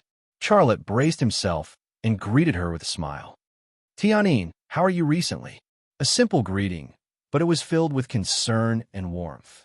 Shinta Tianin looked at Charlotte affectionately. After more than 10 seconds, she said, I'm fine. How about you? And I'm fine. It's just that I'm too busy. Charlotte said. Xia Shui came over. Sister-in-law. Sister Tianin, hello. Little Shui. Shinta Tianin took Xia Shui's hand and said affectionately, You are getting more and more beautiful. When will you and Masahiro's wedding banquet? Xia Shui's cheeks suddenly turned red, and her expression was a little shy. That it's still too early. I haven't played enough. I don't want to get married so early. Masahiro is not bad. You have to cherish him. Don't be as stupid as me. I don't know how to cherish him. Shintu Tianin said. Charlotte was next to her, but her words seemed to be for him to hear. Xia Shui was secondary. Charlotte was a little embarrassed. He changed the topic. Tianin, you came at the right time. I invited some leaders and employees to dinner. Why don't you join us? Shinta Tianin smiled. It's really a coincidence. I came here to inspect the work. I didn't expect you to treat me here. Since this is the case, then I will freeload you for a meal. At this time, another car stopped at the entrance of the hotel. The door opened. Xia Changha and Tang Yuyin got out of the car. Tang Yuyin was dressed in a navy blue cheongsam embroidered with a golden phoenix. Her curves were alluring. Her hairstyle was also matched with the cheongsam. It had a strong style of swallowtail hairstyle, which added a bit of classical beauty with the cheongsam. Usually, Tang Yuyin dressed very casually. It was mostly a casual style, giving people a feeling of youth and liveliness. But now, she seemed to have changed into a different person. She gave people a feeling of maturity, steadiness, sexiness, and elegance. Only those women from prestigious families would have such temperament forever. And she was the Missy of the Tang sect. She was from a prestigious family. When Tang Yuyin got out of the car, she first looked at Charlotte, and then her eyes moved to Shinta Tianyin. Shinta Tianyin also looked at Tang Yuyin, and then his eyes moved to Xia Changhe. Her lips moved, as if she wanted to call out Dad, but she didn't. Xia Changhe only came back after she and Charlotte divorced. She didn't even have the chance to call him Dad. Although the two of them met in peace residence, they didn't have a formal conversation. Xia Changhe was like a stranger to her. However, when Tang Yuyin and Xia Changhe appeared together, she smelled something unusual. This made her frown slightly. Miss Tianyin, what a coincidence. We haven't seen each other for a long time. I didn't expect to meet you here. Tang Yuyin greeted politely. Yes, what a coincidence. Shinta Tianyin looked at Xia Changhe. Hello, Uncle Xia. Hello. Xia Changhe didn't say anything unnecessary. The scene was very awkward. Charlotte had a headache. Lazy, Shinta Tianyin said. I'm going to do something first. I'll look for you later. Okay, see you later. Charlotte said. Fu Mingmei passed by, but she paused at Charlotte's side. She didn't come to check on the work. She heard that you were treating here. She didn't even have an important meeting and came directly. She hasn't been happy at all recently. You should have a good talk. Talk about what? Xiaolei's heart was filled with sadness. Should he talk about the past or the future? The past is the past. In the future, does he and Shinta Tianyin still have a future? Fu Mingmei followed Shinta Tianyin into the hotel. Dad, Miss Tang. Xia Shui also greeted Xia Changhe and Tang Yuyin, but she didn't wait for Xia Changhe and Tang Yuyin to speak. She said, Brother, I'll leave this place to you. I'll go in and ask Sister Tianyin for a discount. This is her hotel. She should at least give me a 50% discount, right? Charlotte was about to stop her, but she had already run into the hotel. This child, Xia Changhe sighed. She has always been a little estranged from me, but I don't blame her. This is my fault. When Xia Xuan needed her father the most, he left. He left for several years without any news. In Xia Shui's heart, Charlotte, who tore up the university notice for her and worked at the construction site to earn money for her to study, was her father in her heart. Uncle Xia, give her a little more time. She will understand you. Tang Yuyin said. And take your time. There's no hurry. Xia Chang's tone had a hint of melancholy. Charlotte said, Dad, don't think too much. Let's go in. The banquet is about to start. Xia Changhe nodded. Tang Yuyin gave Charlotte a supercilious look. What's wrong with chatting? I'm not an outsider. Isn't that right, Uncle Xia? Yes. Xia Changhe smiled in a blink of an eye. Charlotte was stunned. What's going on? Tang Yuyin winked at Xia Changhe. Xia Changhe then said, Lazy, I want to talk to you about something when we go back. Charlotte asked, What's the matter? Let's talk about it when we go back. Anyway, it's a good thing, not a bad thing. Xia Changhe said, Uncle Xia, what do you want to talk to Lazy about? Why didn't you tell me? You also treat me as an outsider. Tang Yuyin said coquettishly. No. Xia Changhe suddenly closed his mouth and didn't say anything more. Tang Yuyin didn't ask anymore. The corners of Xia Lei's mouth couldn't help but reveal a bitter smile. In this mysterious situation, he didn't think that Tang Yuyin was an outsider. Instead, he thought that Xia Changhe and Tang Yuyin treated him as an outsider. The three of them came to the hotel restaurant. Charlotte saw Fu Mingmei at a glance. The latter waved at him at the entrance of a corridor. Charlotte didn't go there immediately. Instead, he helped Xia Changhe and Tang Yuyin settle down before he walked over. Tianyin said she won't come. Fu Mingmei said, Why didn't you come out of nowhere? Xiaolei said, She said that Tang Yuyin is here and she doesn't want to eat with her. Charlotte guessed the same reason. He said, Then I won't force her. Let's make an appointment another day. No, she's waiting for you here. After you're done here, go see her. Fu Mingmei handed a room card to Charlotte's hand. This. Charlotte held the room card and didn't know how to answer. Fu Mingmei frowned. You men are so cruel. You forget the old when you have a new lover. Anyway, you are husband and wife. Can't you meet and have a good talk? Well, I'll see her as soon as I'm done here. Xia Lei put away the room card. Also, I've never been a heartless person. It's you women who are more heartless. Fu Mingmei's lips moved a little, but she didn't say what she wanted to say. She knew very well how Shinda Tianyin and Charlotte got divorced.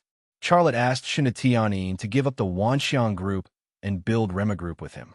But she chose her career in the end and gave up her love and family. Not only that, but she also let Charlotte take the blame for her. From this matter, it could be seen that Shinda Tianyin's heart was much more cruel than Charlotte's. What right did she have to say that Charlotte was a cruel man? If it was a really cruel man, he probably wouldn't even want to talk, let alone have a good talk. Well, I'll go first. Charlotte turned and left. Remember to come, Fu Mingmei urged. Charlotte nodded, but didn't look back. What should he talk about when he met Shinta Tianyin? He really didn't know.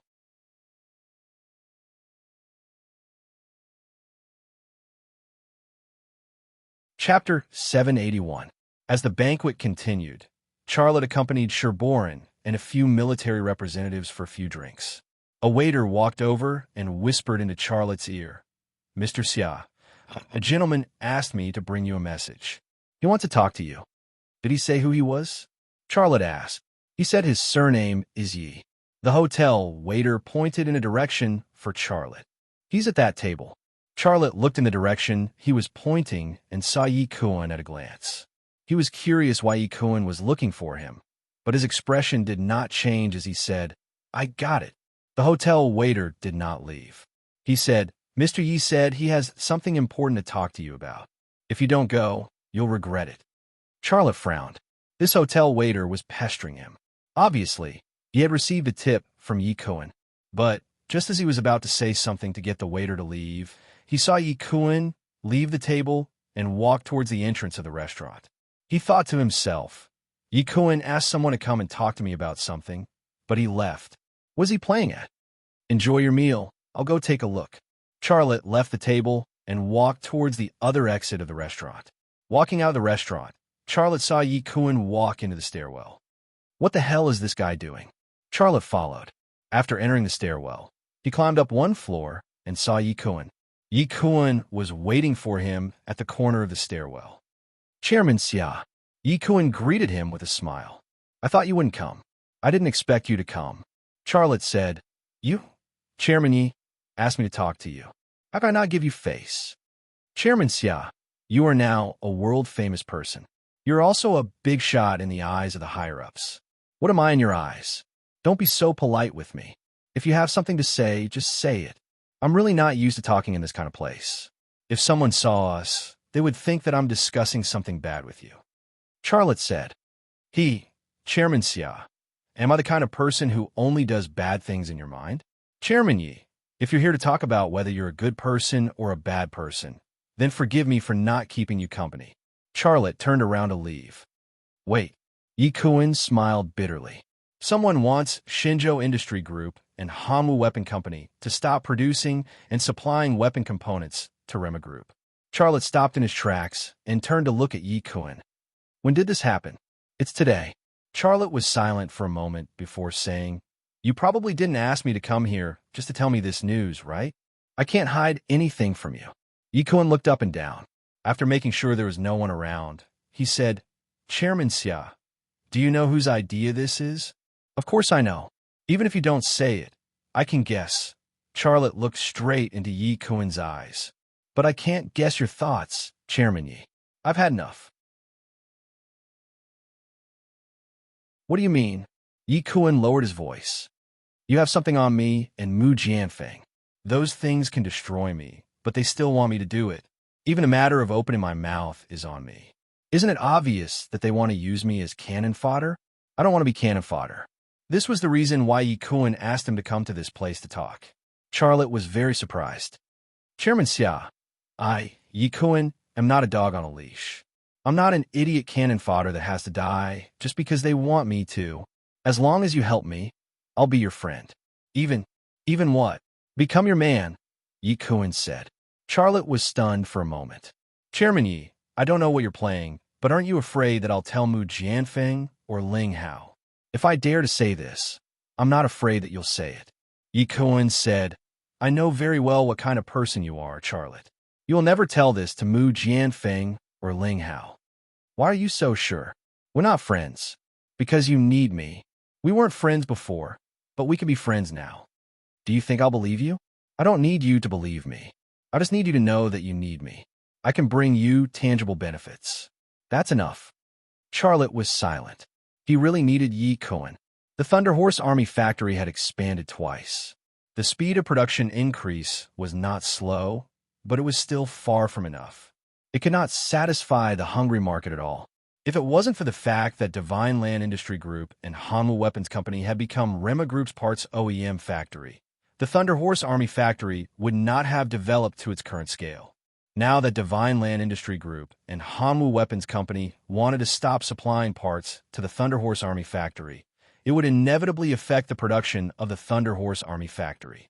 He had signed a large number of orders. If he couldn't deliver the goods according to the contract, there would be a lot of trouble waiting for him. If Yi Kuan didn't see this clearly, would he take the risk to talk to him about such a thing? After a short silence, Charlotte said, "Just say it. What do you want from me? Give me everything you used to threaten me.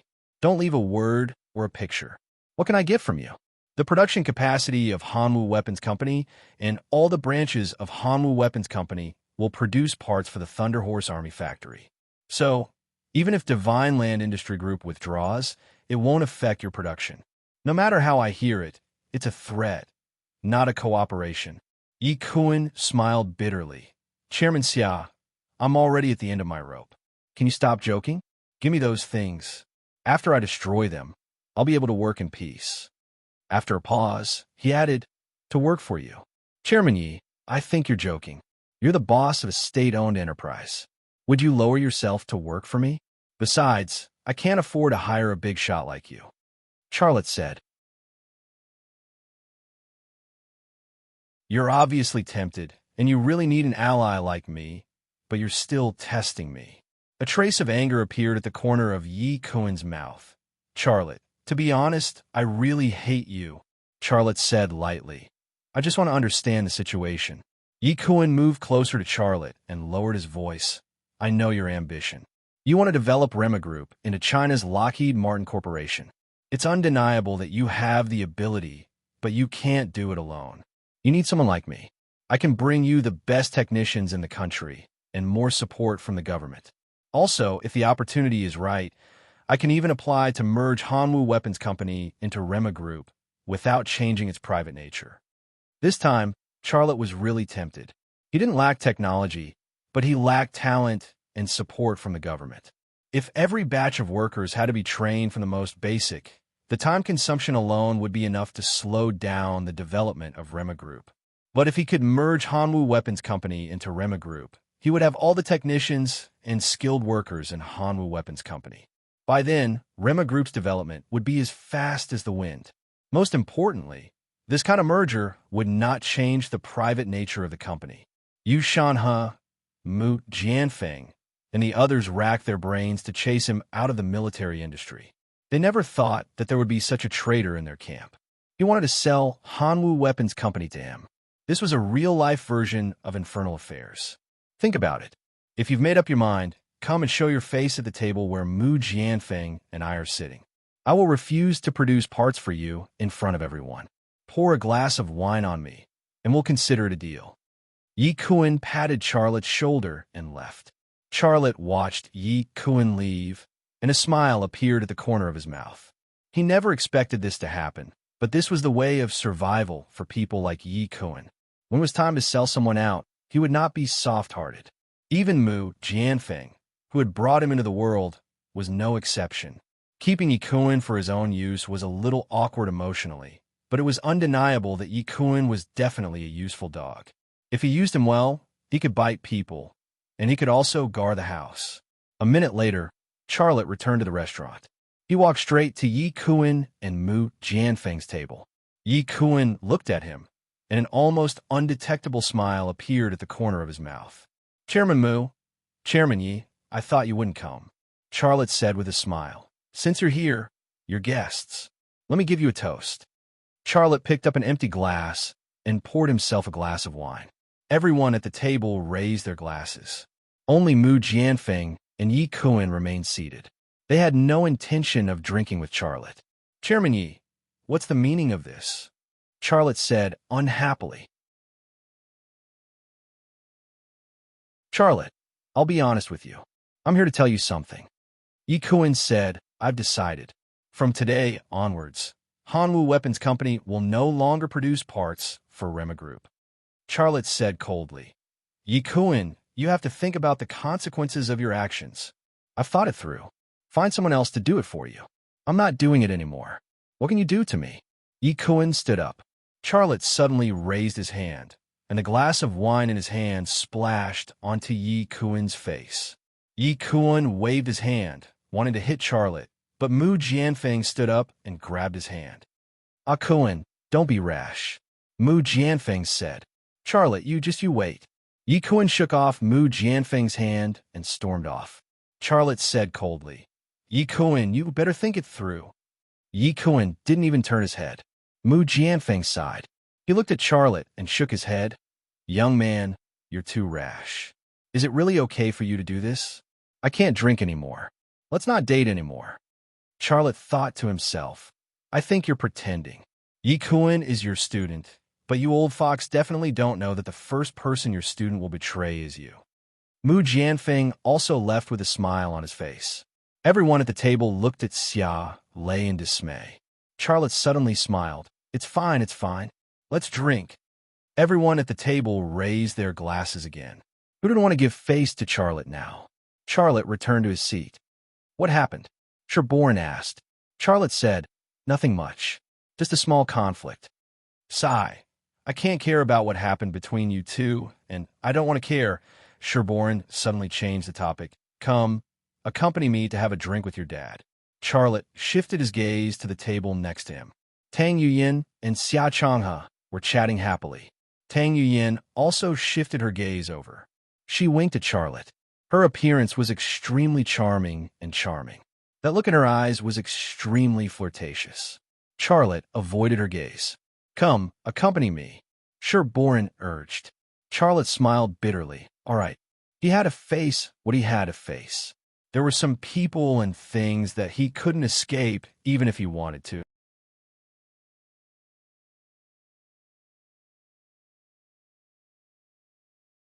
Chapter 782. Before the banquet was over, Charlotte slipped away. He went to the room marked on the room card and used it to open the door. This room was not the best presidential suite in the hotel, but just an ordinary standard room. There was a double bed, a desk, a TV, and a kettle to boil water. There was also a bathroom, but that was all. Shinta Tianyin stood in front of the window. Her slim back gave people a sense of loneliness. Charlotte closed the door, and Shinta Tianyin turned around. She was wearing this sacred heart that Charlotte gave her as a wedding gift, the last princess of the kingdom of Jerusalem, Sabella. Her neck was slender and delicate, and it was dazzling. She did not wear the sacred heart when she came, but now she was wearing it. It brought back some memories of Charlotte. Their eyes met, and there was no sound. Sometimes silence was also a language. In the end, Charlotte shrugged awkwardly. You called me here. Why didn't you say anything? Congratulations, you made another powerful weapon for this country. Shinta Tianyin's voice was very soft. Charlotte smiled. I'm only good at making weapons, unlike you, who is proficient in everything. Shinta Tianyin also smiled. If you say that, I won't agree. When it comes to making money in business, the three of me can't compare to you. Before we divorced, your assets were less than 1/10 of mine, but now your assets have reached 60 billion, more than half of mine. I inherited it, and you built it from scratch. Isn't it obvious who is more powerful? I already have so much money. Charlotte was a little surprised. He had not really calculated his current assets. However, he knew why his assets suddenly increased a lot. It was because the country had forgiven him more than 20 billion in loans. Without the deal with the French, his assets would have shrunk by half. Don't you usually pay attention to your assets? Shinta Tianyin was also very surprised. Then why do you make so much money? For Rema Group. I want to make it our country's Lockheed Martin Corporation. After a pause, he added, now I only have this dream left, and I want to realize it. You've changed. Shinta Tianyin walked towards Charlotte. You're different from before. Really? People always change. Charlotte said. Shinta Tianyin walked in front of Xiaolei. She was only one step away, but she did not stop. Her body gently moved closer to Xiaolei's embrace. Her towering chest first hit Charlotte's body, followed by her hand and lower abdomen. She gently hugged his waist. Her cheek was also pressed against his cheek, and she said in his ear, I'm sorry. I've always owed you an apology. Can you forgive me? Her soft body, seductive fragrance, everything about her was so beautiful. However, Charlotte did not have that kind of feeling in his heart. There was only a touch of sadness. He was silent for a moment before he said, I've forgiven you for a long time.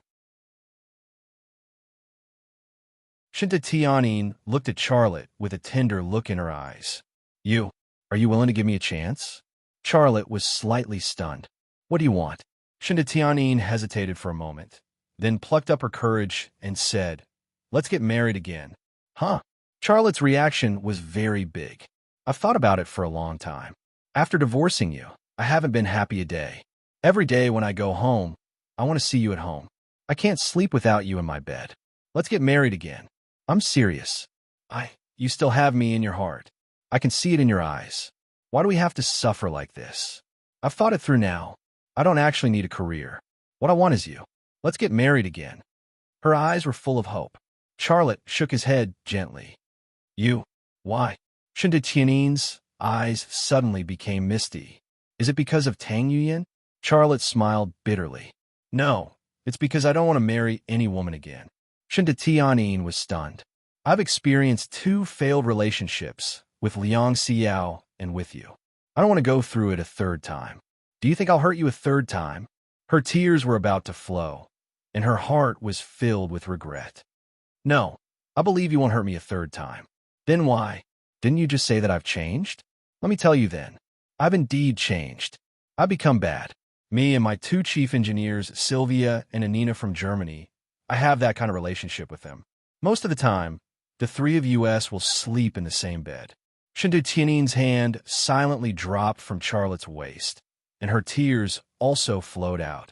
It's not just Sylvia and Anina. I also slept with Liang Xiao some time ago.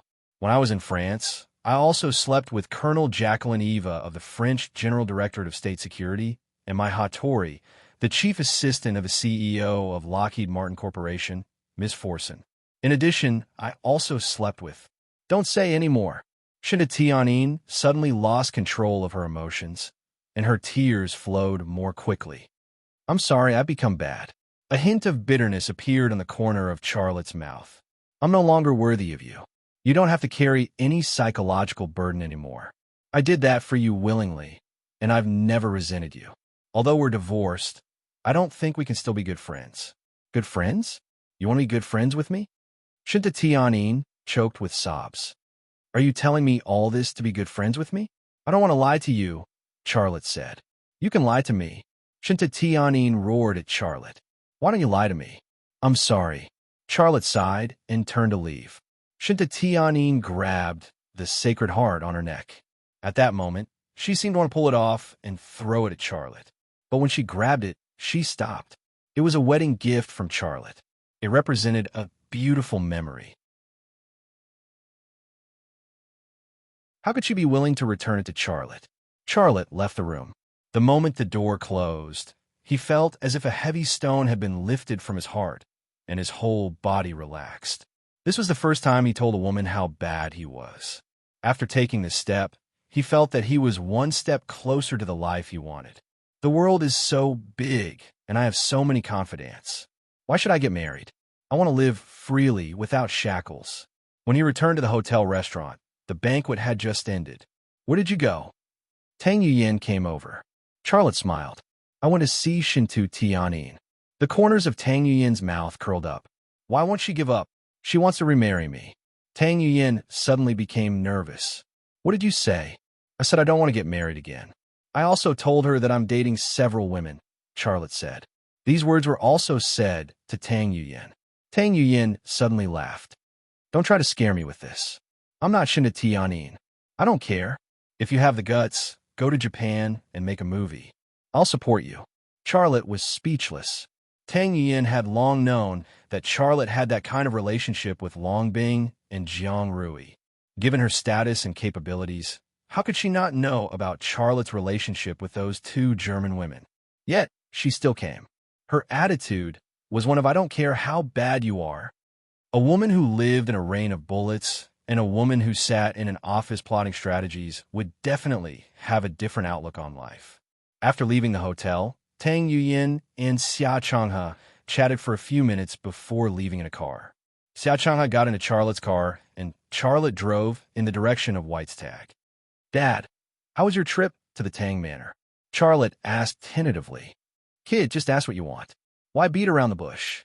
Xia Changhe said with a smile. "All right then. Did you agree to something with the Tang family? You're referring to the matter between you and Tang Yuyin, right?" "Yes, that's what I'm talking about." "I agreed," Xia Changhe said. "Huh?" Charlotte panicked. "What era are we in now? I decide my own marriage. How can you agree to it on my behalf?" Xia Changhe said plainly, "I agreed. Can't you just say no?" Charlotte was taken aback. "What do you mean, Dad?" Xia Changhe said. "How can I not understand the Tang family's intentions? I already knew why Tang Yinhai invited me to Sichuan as a guest. It's hard for me to refuse such hospitality, so I went. The Tang family took good care of me while I was in Sichuan. How can I not agree when they treat me like that?" "You agreed just like that? Aren't you a little too easy to deal with?" Charlotte was displeased. Xia Changhe smiled. "Didn't I just say that I agreed? Can't you just say no? They want you, not an old man like me. I'll agree to whatever they say, but I can't make the decision for you. Between the two of us, one will play the good cop, and the other will play the bad cop. That way, the Xiao family won't offend the Tang family. Think about it. If I were to refuse, wouldn't I offend Tang Yinhai? Do you think you don't have enough enemies?" The older, the wiser.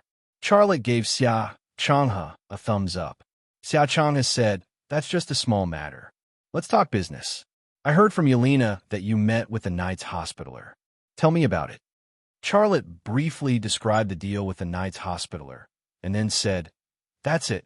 Samosha has been chasing you for so many years, and now he has killed 4 of us. We have to fight back.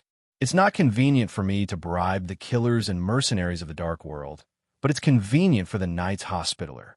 I'll give them the money and weapons, and let them fight. When the Sandpiper and the Clam fight, the fisherman benefits." Xia Changhe smiled. "Well done. Dad, you used to be a member of the FA organization. You should know the FA organization very well. Do you think the Knight's Hospitaller can kill the FA organization? Although I'm a member of the FA organization, I don't know as much about it as you think. I was trained in the Siberian training base, then carried out missions around the world, and finally returned to China.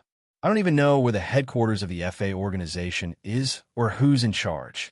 The FA organization is very mysterious, which is what worries me. Although you can use the Knight's Hospitaller to fight a proxy war, the result of the war is unpredictable. No matter what the result is, I can accept it. My goal is actually the Knight's Hospitaller." Xia Changhe looked at Charlotte in surprise. "What's going on?" Charlotte took out a gold card from his pocket. "When they're almost done fighting, I'll go to Malta." This gold card was the pass to copy Arthur. "Why are you going to Malta?"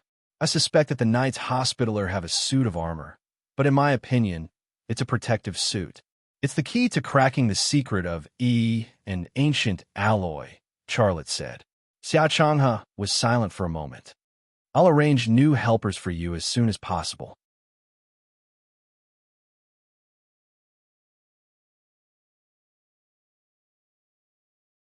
Chapter 783. As night fell, the lights of Jingdu shone like a bright pearl. Cars and people were all lost in this huge jungle of steel. Very few people would calm down and think about what they were working so hard for. In this question, Yi Kun never thought about it. After leaving the hotel, he and Mu Jianfeng drank tea and had dinner. After they were full, he asked the driver to send him to the entrance of a community. His house was not in this community, but his woman lived here. "Go back. Pick me up tomorrow morning," Yi Kun said to his driver after getting out of the car. "Okay, Chairman Yi, I will wait for you at the entrance of this community at 7 tomorrow morning, the driver said. Yi Kun waved his hand and entered the community. Ring, ring, ring, ring, ring. Just as he walked out of the elevator, his phone suddenly rang. Yi Kun took out his phone and looked at it, then answered the phone. Mr. Ling, call me. Ling Hao's voice came from the phone. I heard from old Moo. He said that Charlotte spilled a glass of wine today. Is that right? Yes, that kid is really too much. Yi Kun said hatefully, I will not let this matter go. Yes, he did go a bit too far. In front of so many people and in such an occasion. If he doesn't give you face, you don't have to give him face either. He won't get a single spare part. That's the right thing to do. Ling Hao said, Don't worry. Even if Charlotte has something that's not good for you, I can guarantee that you will be fine. I called to tell you this, so you don't have to worry about it. Thank you. We are all in the same camp. No need to be so polite. If Charlotte gives you any trouble, just give me a call and I will solve it for you. Okay, goodbye. Yi Kun hung up the phone, then spat on the ground. If I really get into trouble, will you care about me? Do you think I, Yi Kun, am a greenhorn who just entered the official career? If you use me as cannon fodder, I will blow up your broken ship first. He walked to a door and opened it with a key. The lights were on in the house, but it was quiet. His gaze shifted to the coffee table, and he was stunned. There were several stacks of US dollars on the coffee table, as well as watches. There were also some account books and property ownership certificates. He had put those things in the safe, but he didn't expect them to be moved out and placed on a coffee table. Xiao Tao, Yi Kun said angrily. Come out. Are you stupid or what? Why'd you take everything out of the safe? Since the items were all there, the possibility of the thief being a thief could be ruled out. Since the possibility of the thief being a thief was ruled out, it could only be his woman. Xiao Tao was the nickname of the woman he kept outside. That woman was younger than him by more than 20 years. She was the real next generation. A door opened and a person walked out. However, it was not his woman, but a man who was more beautiful than most women. He recognized this person. He was a senior figure in the Rema group. He was Charlotte's right-hand man, Qin Xiang. Qin Xiang walked towards Yi Kun. You? Yi Kun was suddenly nervous. What do you want? Qin Xiang put a document bag on the coffee table. Everything you want is inside. Yi Kun was stunned for a moment. He suddenly reached out and grabbed the document bag, as if he was afraid that Qin Xiang would take it away again. Qin Xiang smiled faintly. Since my boss asked me to give it to you, it's yours. You don't have to be so nervous. My boss is a person who values relationships and loyalty. You won't go wrong following him. That's true, that's true. Yi Kun smiled. But Qin Xiang's tone suddenly changed. If you have the idea of having a foot on two boats, or pretend to rely on my boss, then you're done for. If I can take out the things you hid here, I can take away the things you hid elsewhere. Yi Kun's smile froze on his face. A thin layer of cold sweat appeared on his forehead. Xiaolei had given him what he wanted. It was in. However, Xiaolei had his subordinates steal the things that he couldn't see the light of day from the safe and put them on the coffee table for him to see. This was another form of coercion. Using both carrot and stick, Charlotte's methods were getting more and more mature. Qin Xiang patted Yi Kun's shoulder, who was in a daze. My boss asked me to tell you something. What did he say? Yi Kun came back to his senses. He said that you don't have to be afraid of Ling Hao and Yu Shanhe. He has the ability to protect you. Is he talking about the woman that even Yu Shanhe is afraid of? Qin Xiang smiled. You're a smart person. That's it, I have to go. Yi Kun smiled. Qin Xiang's last sentence was equivalent to giving him a reassuring pill. The last worry in his heart was also eliminated. He opened the file bag. He quickly realized that the file bag contained not only his dirty things, but also Mu Jian things. He thought for a moment, then smiled. Is he asking me to submit a proof of allegiance? All right, I'll send someone to hand these things over. Teacher, don't blame me. You forced me to do this. A minute later, he dialed his woman's number. I'll tell you later. I'm busy now. A woman's coquettish voice came from the phone. What are you doing? Yi Kun asked curiously. Really? All right, I'll tell you. Today, I met a sissy on the street. He said he was a market researcher for some company. He asked me a few questions, then gave me a voucher from a mall. What the heck, 10,000? It's only for today. I have to spend it all. Your mother. Are you scolding me? No. How's your mother? Do at the same time, at the entrance of the estate. Qin Xiang dialed Charlotte's number. It's done, he said. It's been hard on you. Come back. What's with your voice? It's nothing, You've said a few times. Did I? F asterisk CK, you're hopeless. Qin Xiang suddenly understood something. He hung up the phone. His face was red, as if he had been stimulated by something. Lei Ma Jun's office building, in a lounge of the chairman's office.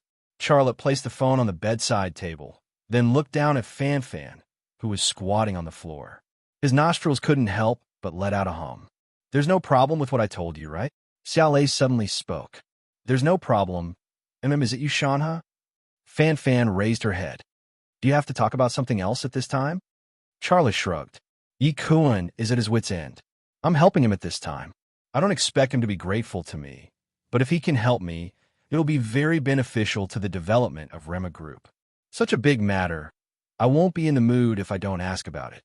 Fan Fan rolled her eyes at him, then pursed her lips with her tongue. Don't worry about you, Shanha, and don't worry about Ling Hao. You just have to remember that the Scavenger IFV is a great success. You and your Rema Group are no longer a small company in the eyes of the higher-ups. The higher-ups value you and your Rema Group very much.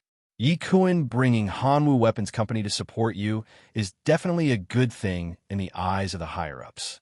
You, Shanha, and Ling Hao are very smart. They won't directly confront you, but use Yi Kuan as cannon fodder. Yi Kuan isn't a fool, so he chose to rely on you. In such a situation, the moves that you Shanha can make are quite limited. The most he can do is find a way to transfer Yi Kuan out of Hanwu Weapons Company. In fact, you only need to solve this problem, then there will be no problems. I will solve the rest for you. Charlotte smiled. That's easy. I will make a public statement that Rema Group and Hanwu Weapons Company have formed a sibling unit and are preparing to develop new equipment. Yi Kuan and I are both in charge. In this way, if Yushanha wants to transfer Yi Kuan, he will also face great pressure. Haha, isn't that fine? Fan Fan smiled.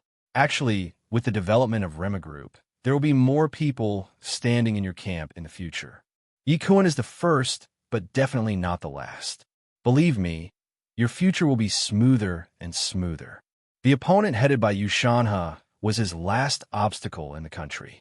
Once he was swept away, he would have no opponents in the country. At that time, Rema Group would advance at an even faster pace. Charlotte also hoped that that time would come, because only then could he put all his energy into deciphering the secrets of E and ancient alloy. Are you all right? I'm fine.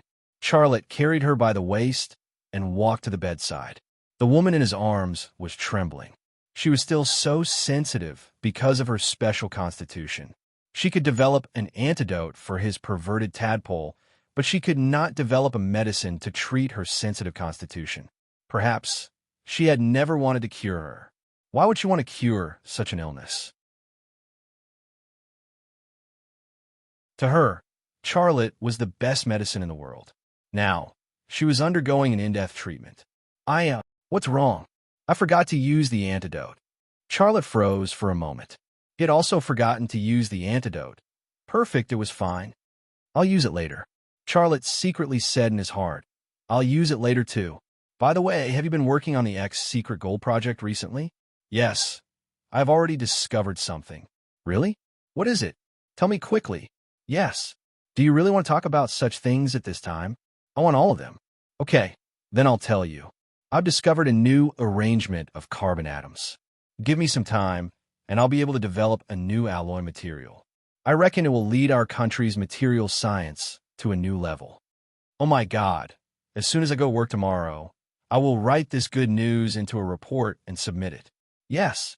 With a nasal voice, she suddenly became quiet. Her face was full of happiness and a satisfied smile. He did not know whether it was because of this exciting good news or because she had taken some medicine.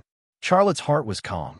It was conceivable that if this news was submitted by Fan Fan, Fanfan's achievements would be added to the record because she was still one of the 3 members of the Secret Gold Project. This was also what he wanted. The more stable her position was, the better it would be for him and the development of Rema Group. However, the only thing that worried him was that the relationship between him and Fanfan was becoming more and more blurred. Just now, he forgot to use the antidote, which showed that in his subconscious, he did not seem to mind Fanfan giving birth to a child for him. Was this love developed over time? He was a little confused.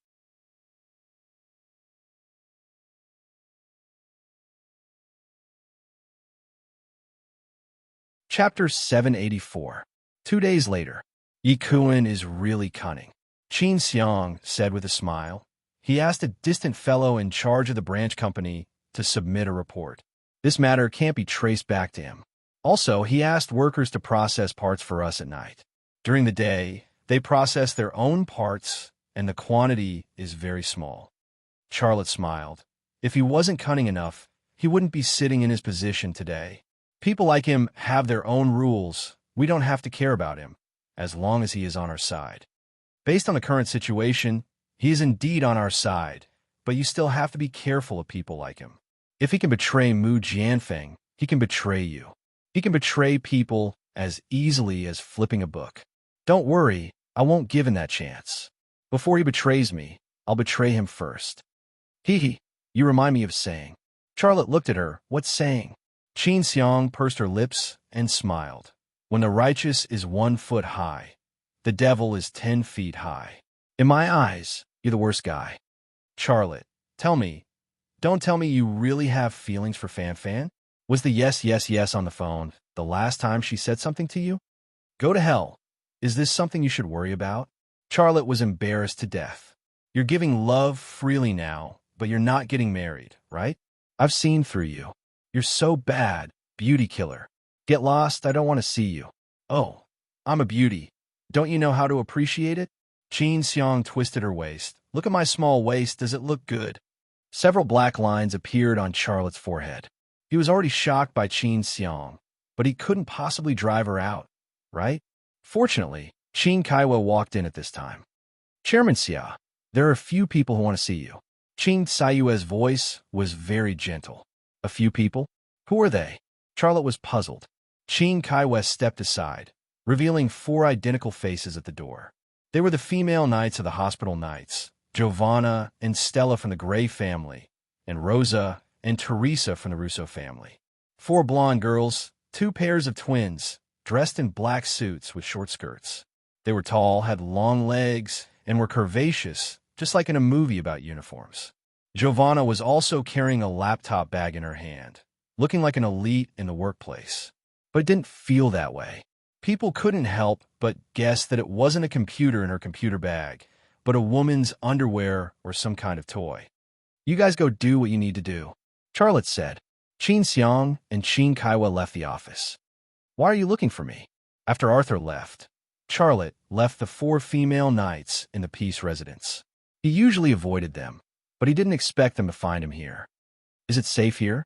Giovanna said in Italian. It's safe, Charlotte said. Then, Rosa closed the office door.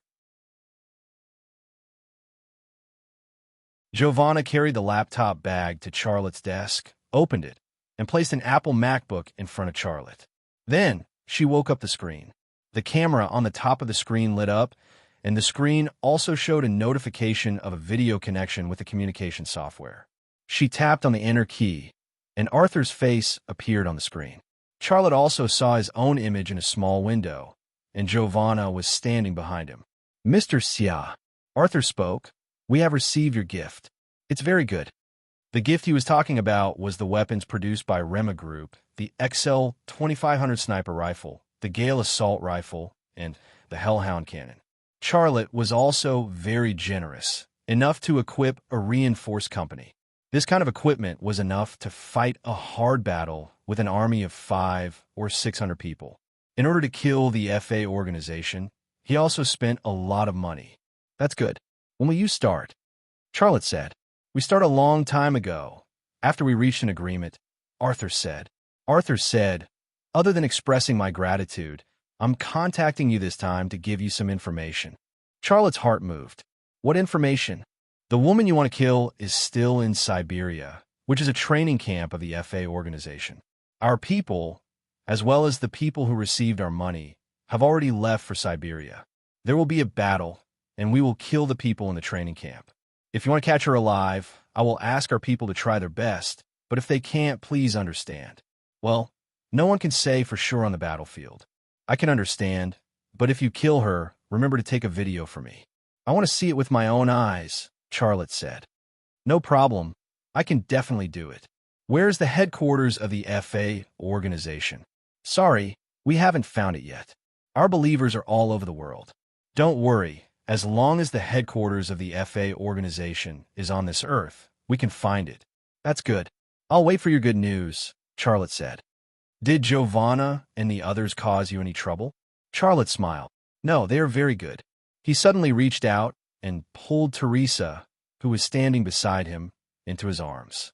His other hand also roughly slapped Teresa's perky buttocks. There was a crisp sound and a soft ripple spread out. Teresa's face was red, and she was very nervous. The other three women also looked at Charlotte in surprise. They couldn't understand why he did that. Charlotte didn't care about the reactions and feelings of the four women at all. He laughed and said, Mr. Arthur, thank you for giving them to me. I feel like a king when I am with them. Arthur drew a cross on his chest. May the Lord forgive your sins. Amen. It would have been better if he hadn't said that. As soon as he said that, Charlotte simply put his hand into Teresa's skirt. Teresa bit her cherry lips fiercely, and her eyes were almost spewing fire. Not only anger, but also other kinds of fire. The faces of the other three women also turned red. Arthur seemed to be unable to watch it anymore, and the image on the screen disappeared. Charlotte also withdrew his hand from Teresa's skirt and let go of Teresa's waist. Teresa hurriedly escaped from Charlotte's legs and then slapped Charlotte's face. Charlotte reached out and grabbed Teresa's wrist. Don't think that I'm a dirty person. I'm helping you. Teresa tried to pull her hand back, but she couldn't pull her wrist out of Charlotte's hand. Let go of her, Rosa said angrily. Charlotte let go of Teresa's hand and said calmly, Don't think that I don't know why Arthur left you here. He left you here because he sacrificed you as chess pieces. I did what he wanted to see in front of him, and you can successfully complete your mission. Isn't that good?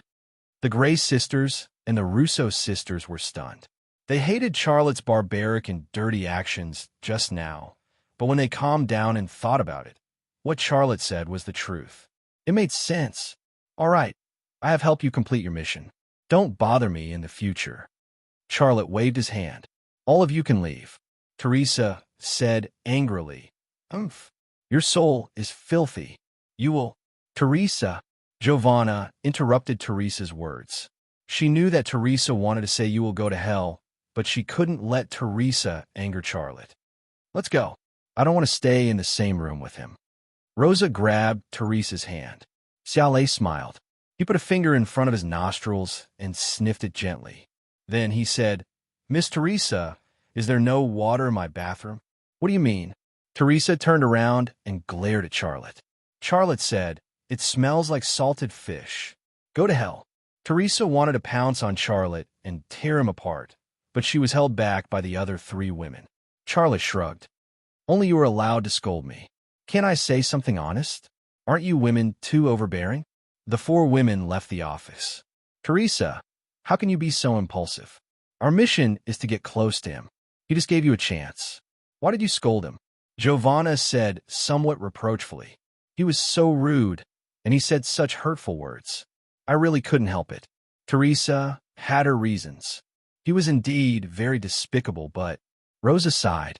We have to admit that he did us a favor. What happened just now was indeed what Arthur wanted to see. So what? He's an ungentlemanly hooligan, Stella said. The four women chatted as they walked away. In the office, Charlotte retracted his X-ray vision. Just now, he had indeed done that on purpose. He wanted Arthur to think that he had fallen into the trap and let his guard down. At the same time, he didn't want the four female knights to pester him, so he'd done it in such a rude and barbaric manner. He was actually somewhat glad that these 4 female knights were real holy maidens. If they were 4 women like Fan Fan, he would have long since surrendered. Ring, ring, ring, ring, ring, ring. His phone suddenly rang. Charlotte took out his phone, glanced at it, and then picked up the call. "Hello, Director Yi, it's me. Speak." Yi Kuen's voice came from the phone. "Director Xia, Mu Jianfeng found out that I was still processing parts for you. He brought people to my office to cause trouble. Ling Hao will be here soon. Come and help me quickly." "Don't panic," Charlotte said. "Didn't you find someone to submit a report? That thing must have been suppressed by someone. If the report could get rid of Mu Jianfeng, he would have been fired decades ago. Why would I still need to report him? Don't panic. I'll be right there." Charlotte hung up the phone. Qin Kaiwa walked in. "Director Xiao, are you going out? There's something urgent." "All right. Immediately call those reporters who have some connections with us. Tell them to immediately rush to the Hanwu Weapons Company's headquarters. Tell them there's big news," Charlotte said as he walked. "Okay, I'll call them right away," Qin Kaiwa said. Outside the office, Charlotte walked while making a phone call. "Tiger, do you have anything that can make people faint without hurting them?" "Yes, what do you want to do?" Erdamu's voice. "Bring those things and follow me to the Hanwu Weapons Company's headquarters," Charlotte said. "Okay, I'll wait for you in the guardroom." Erdamu hung up the phone. Charlotte's mouth revealed a trace of a sneer. "Mu Jianfeng, you're courting death. That you're tuning in to the Warrior Lore YouTube channel. Don't forget to subscribe and join us on this journey to catch the most captivating stories.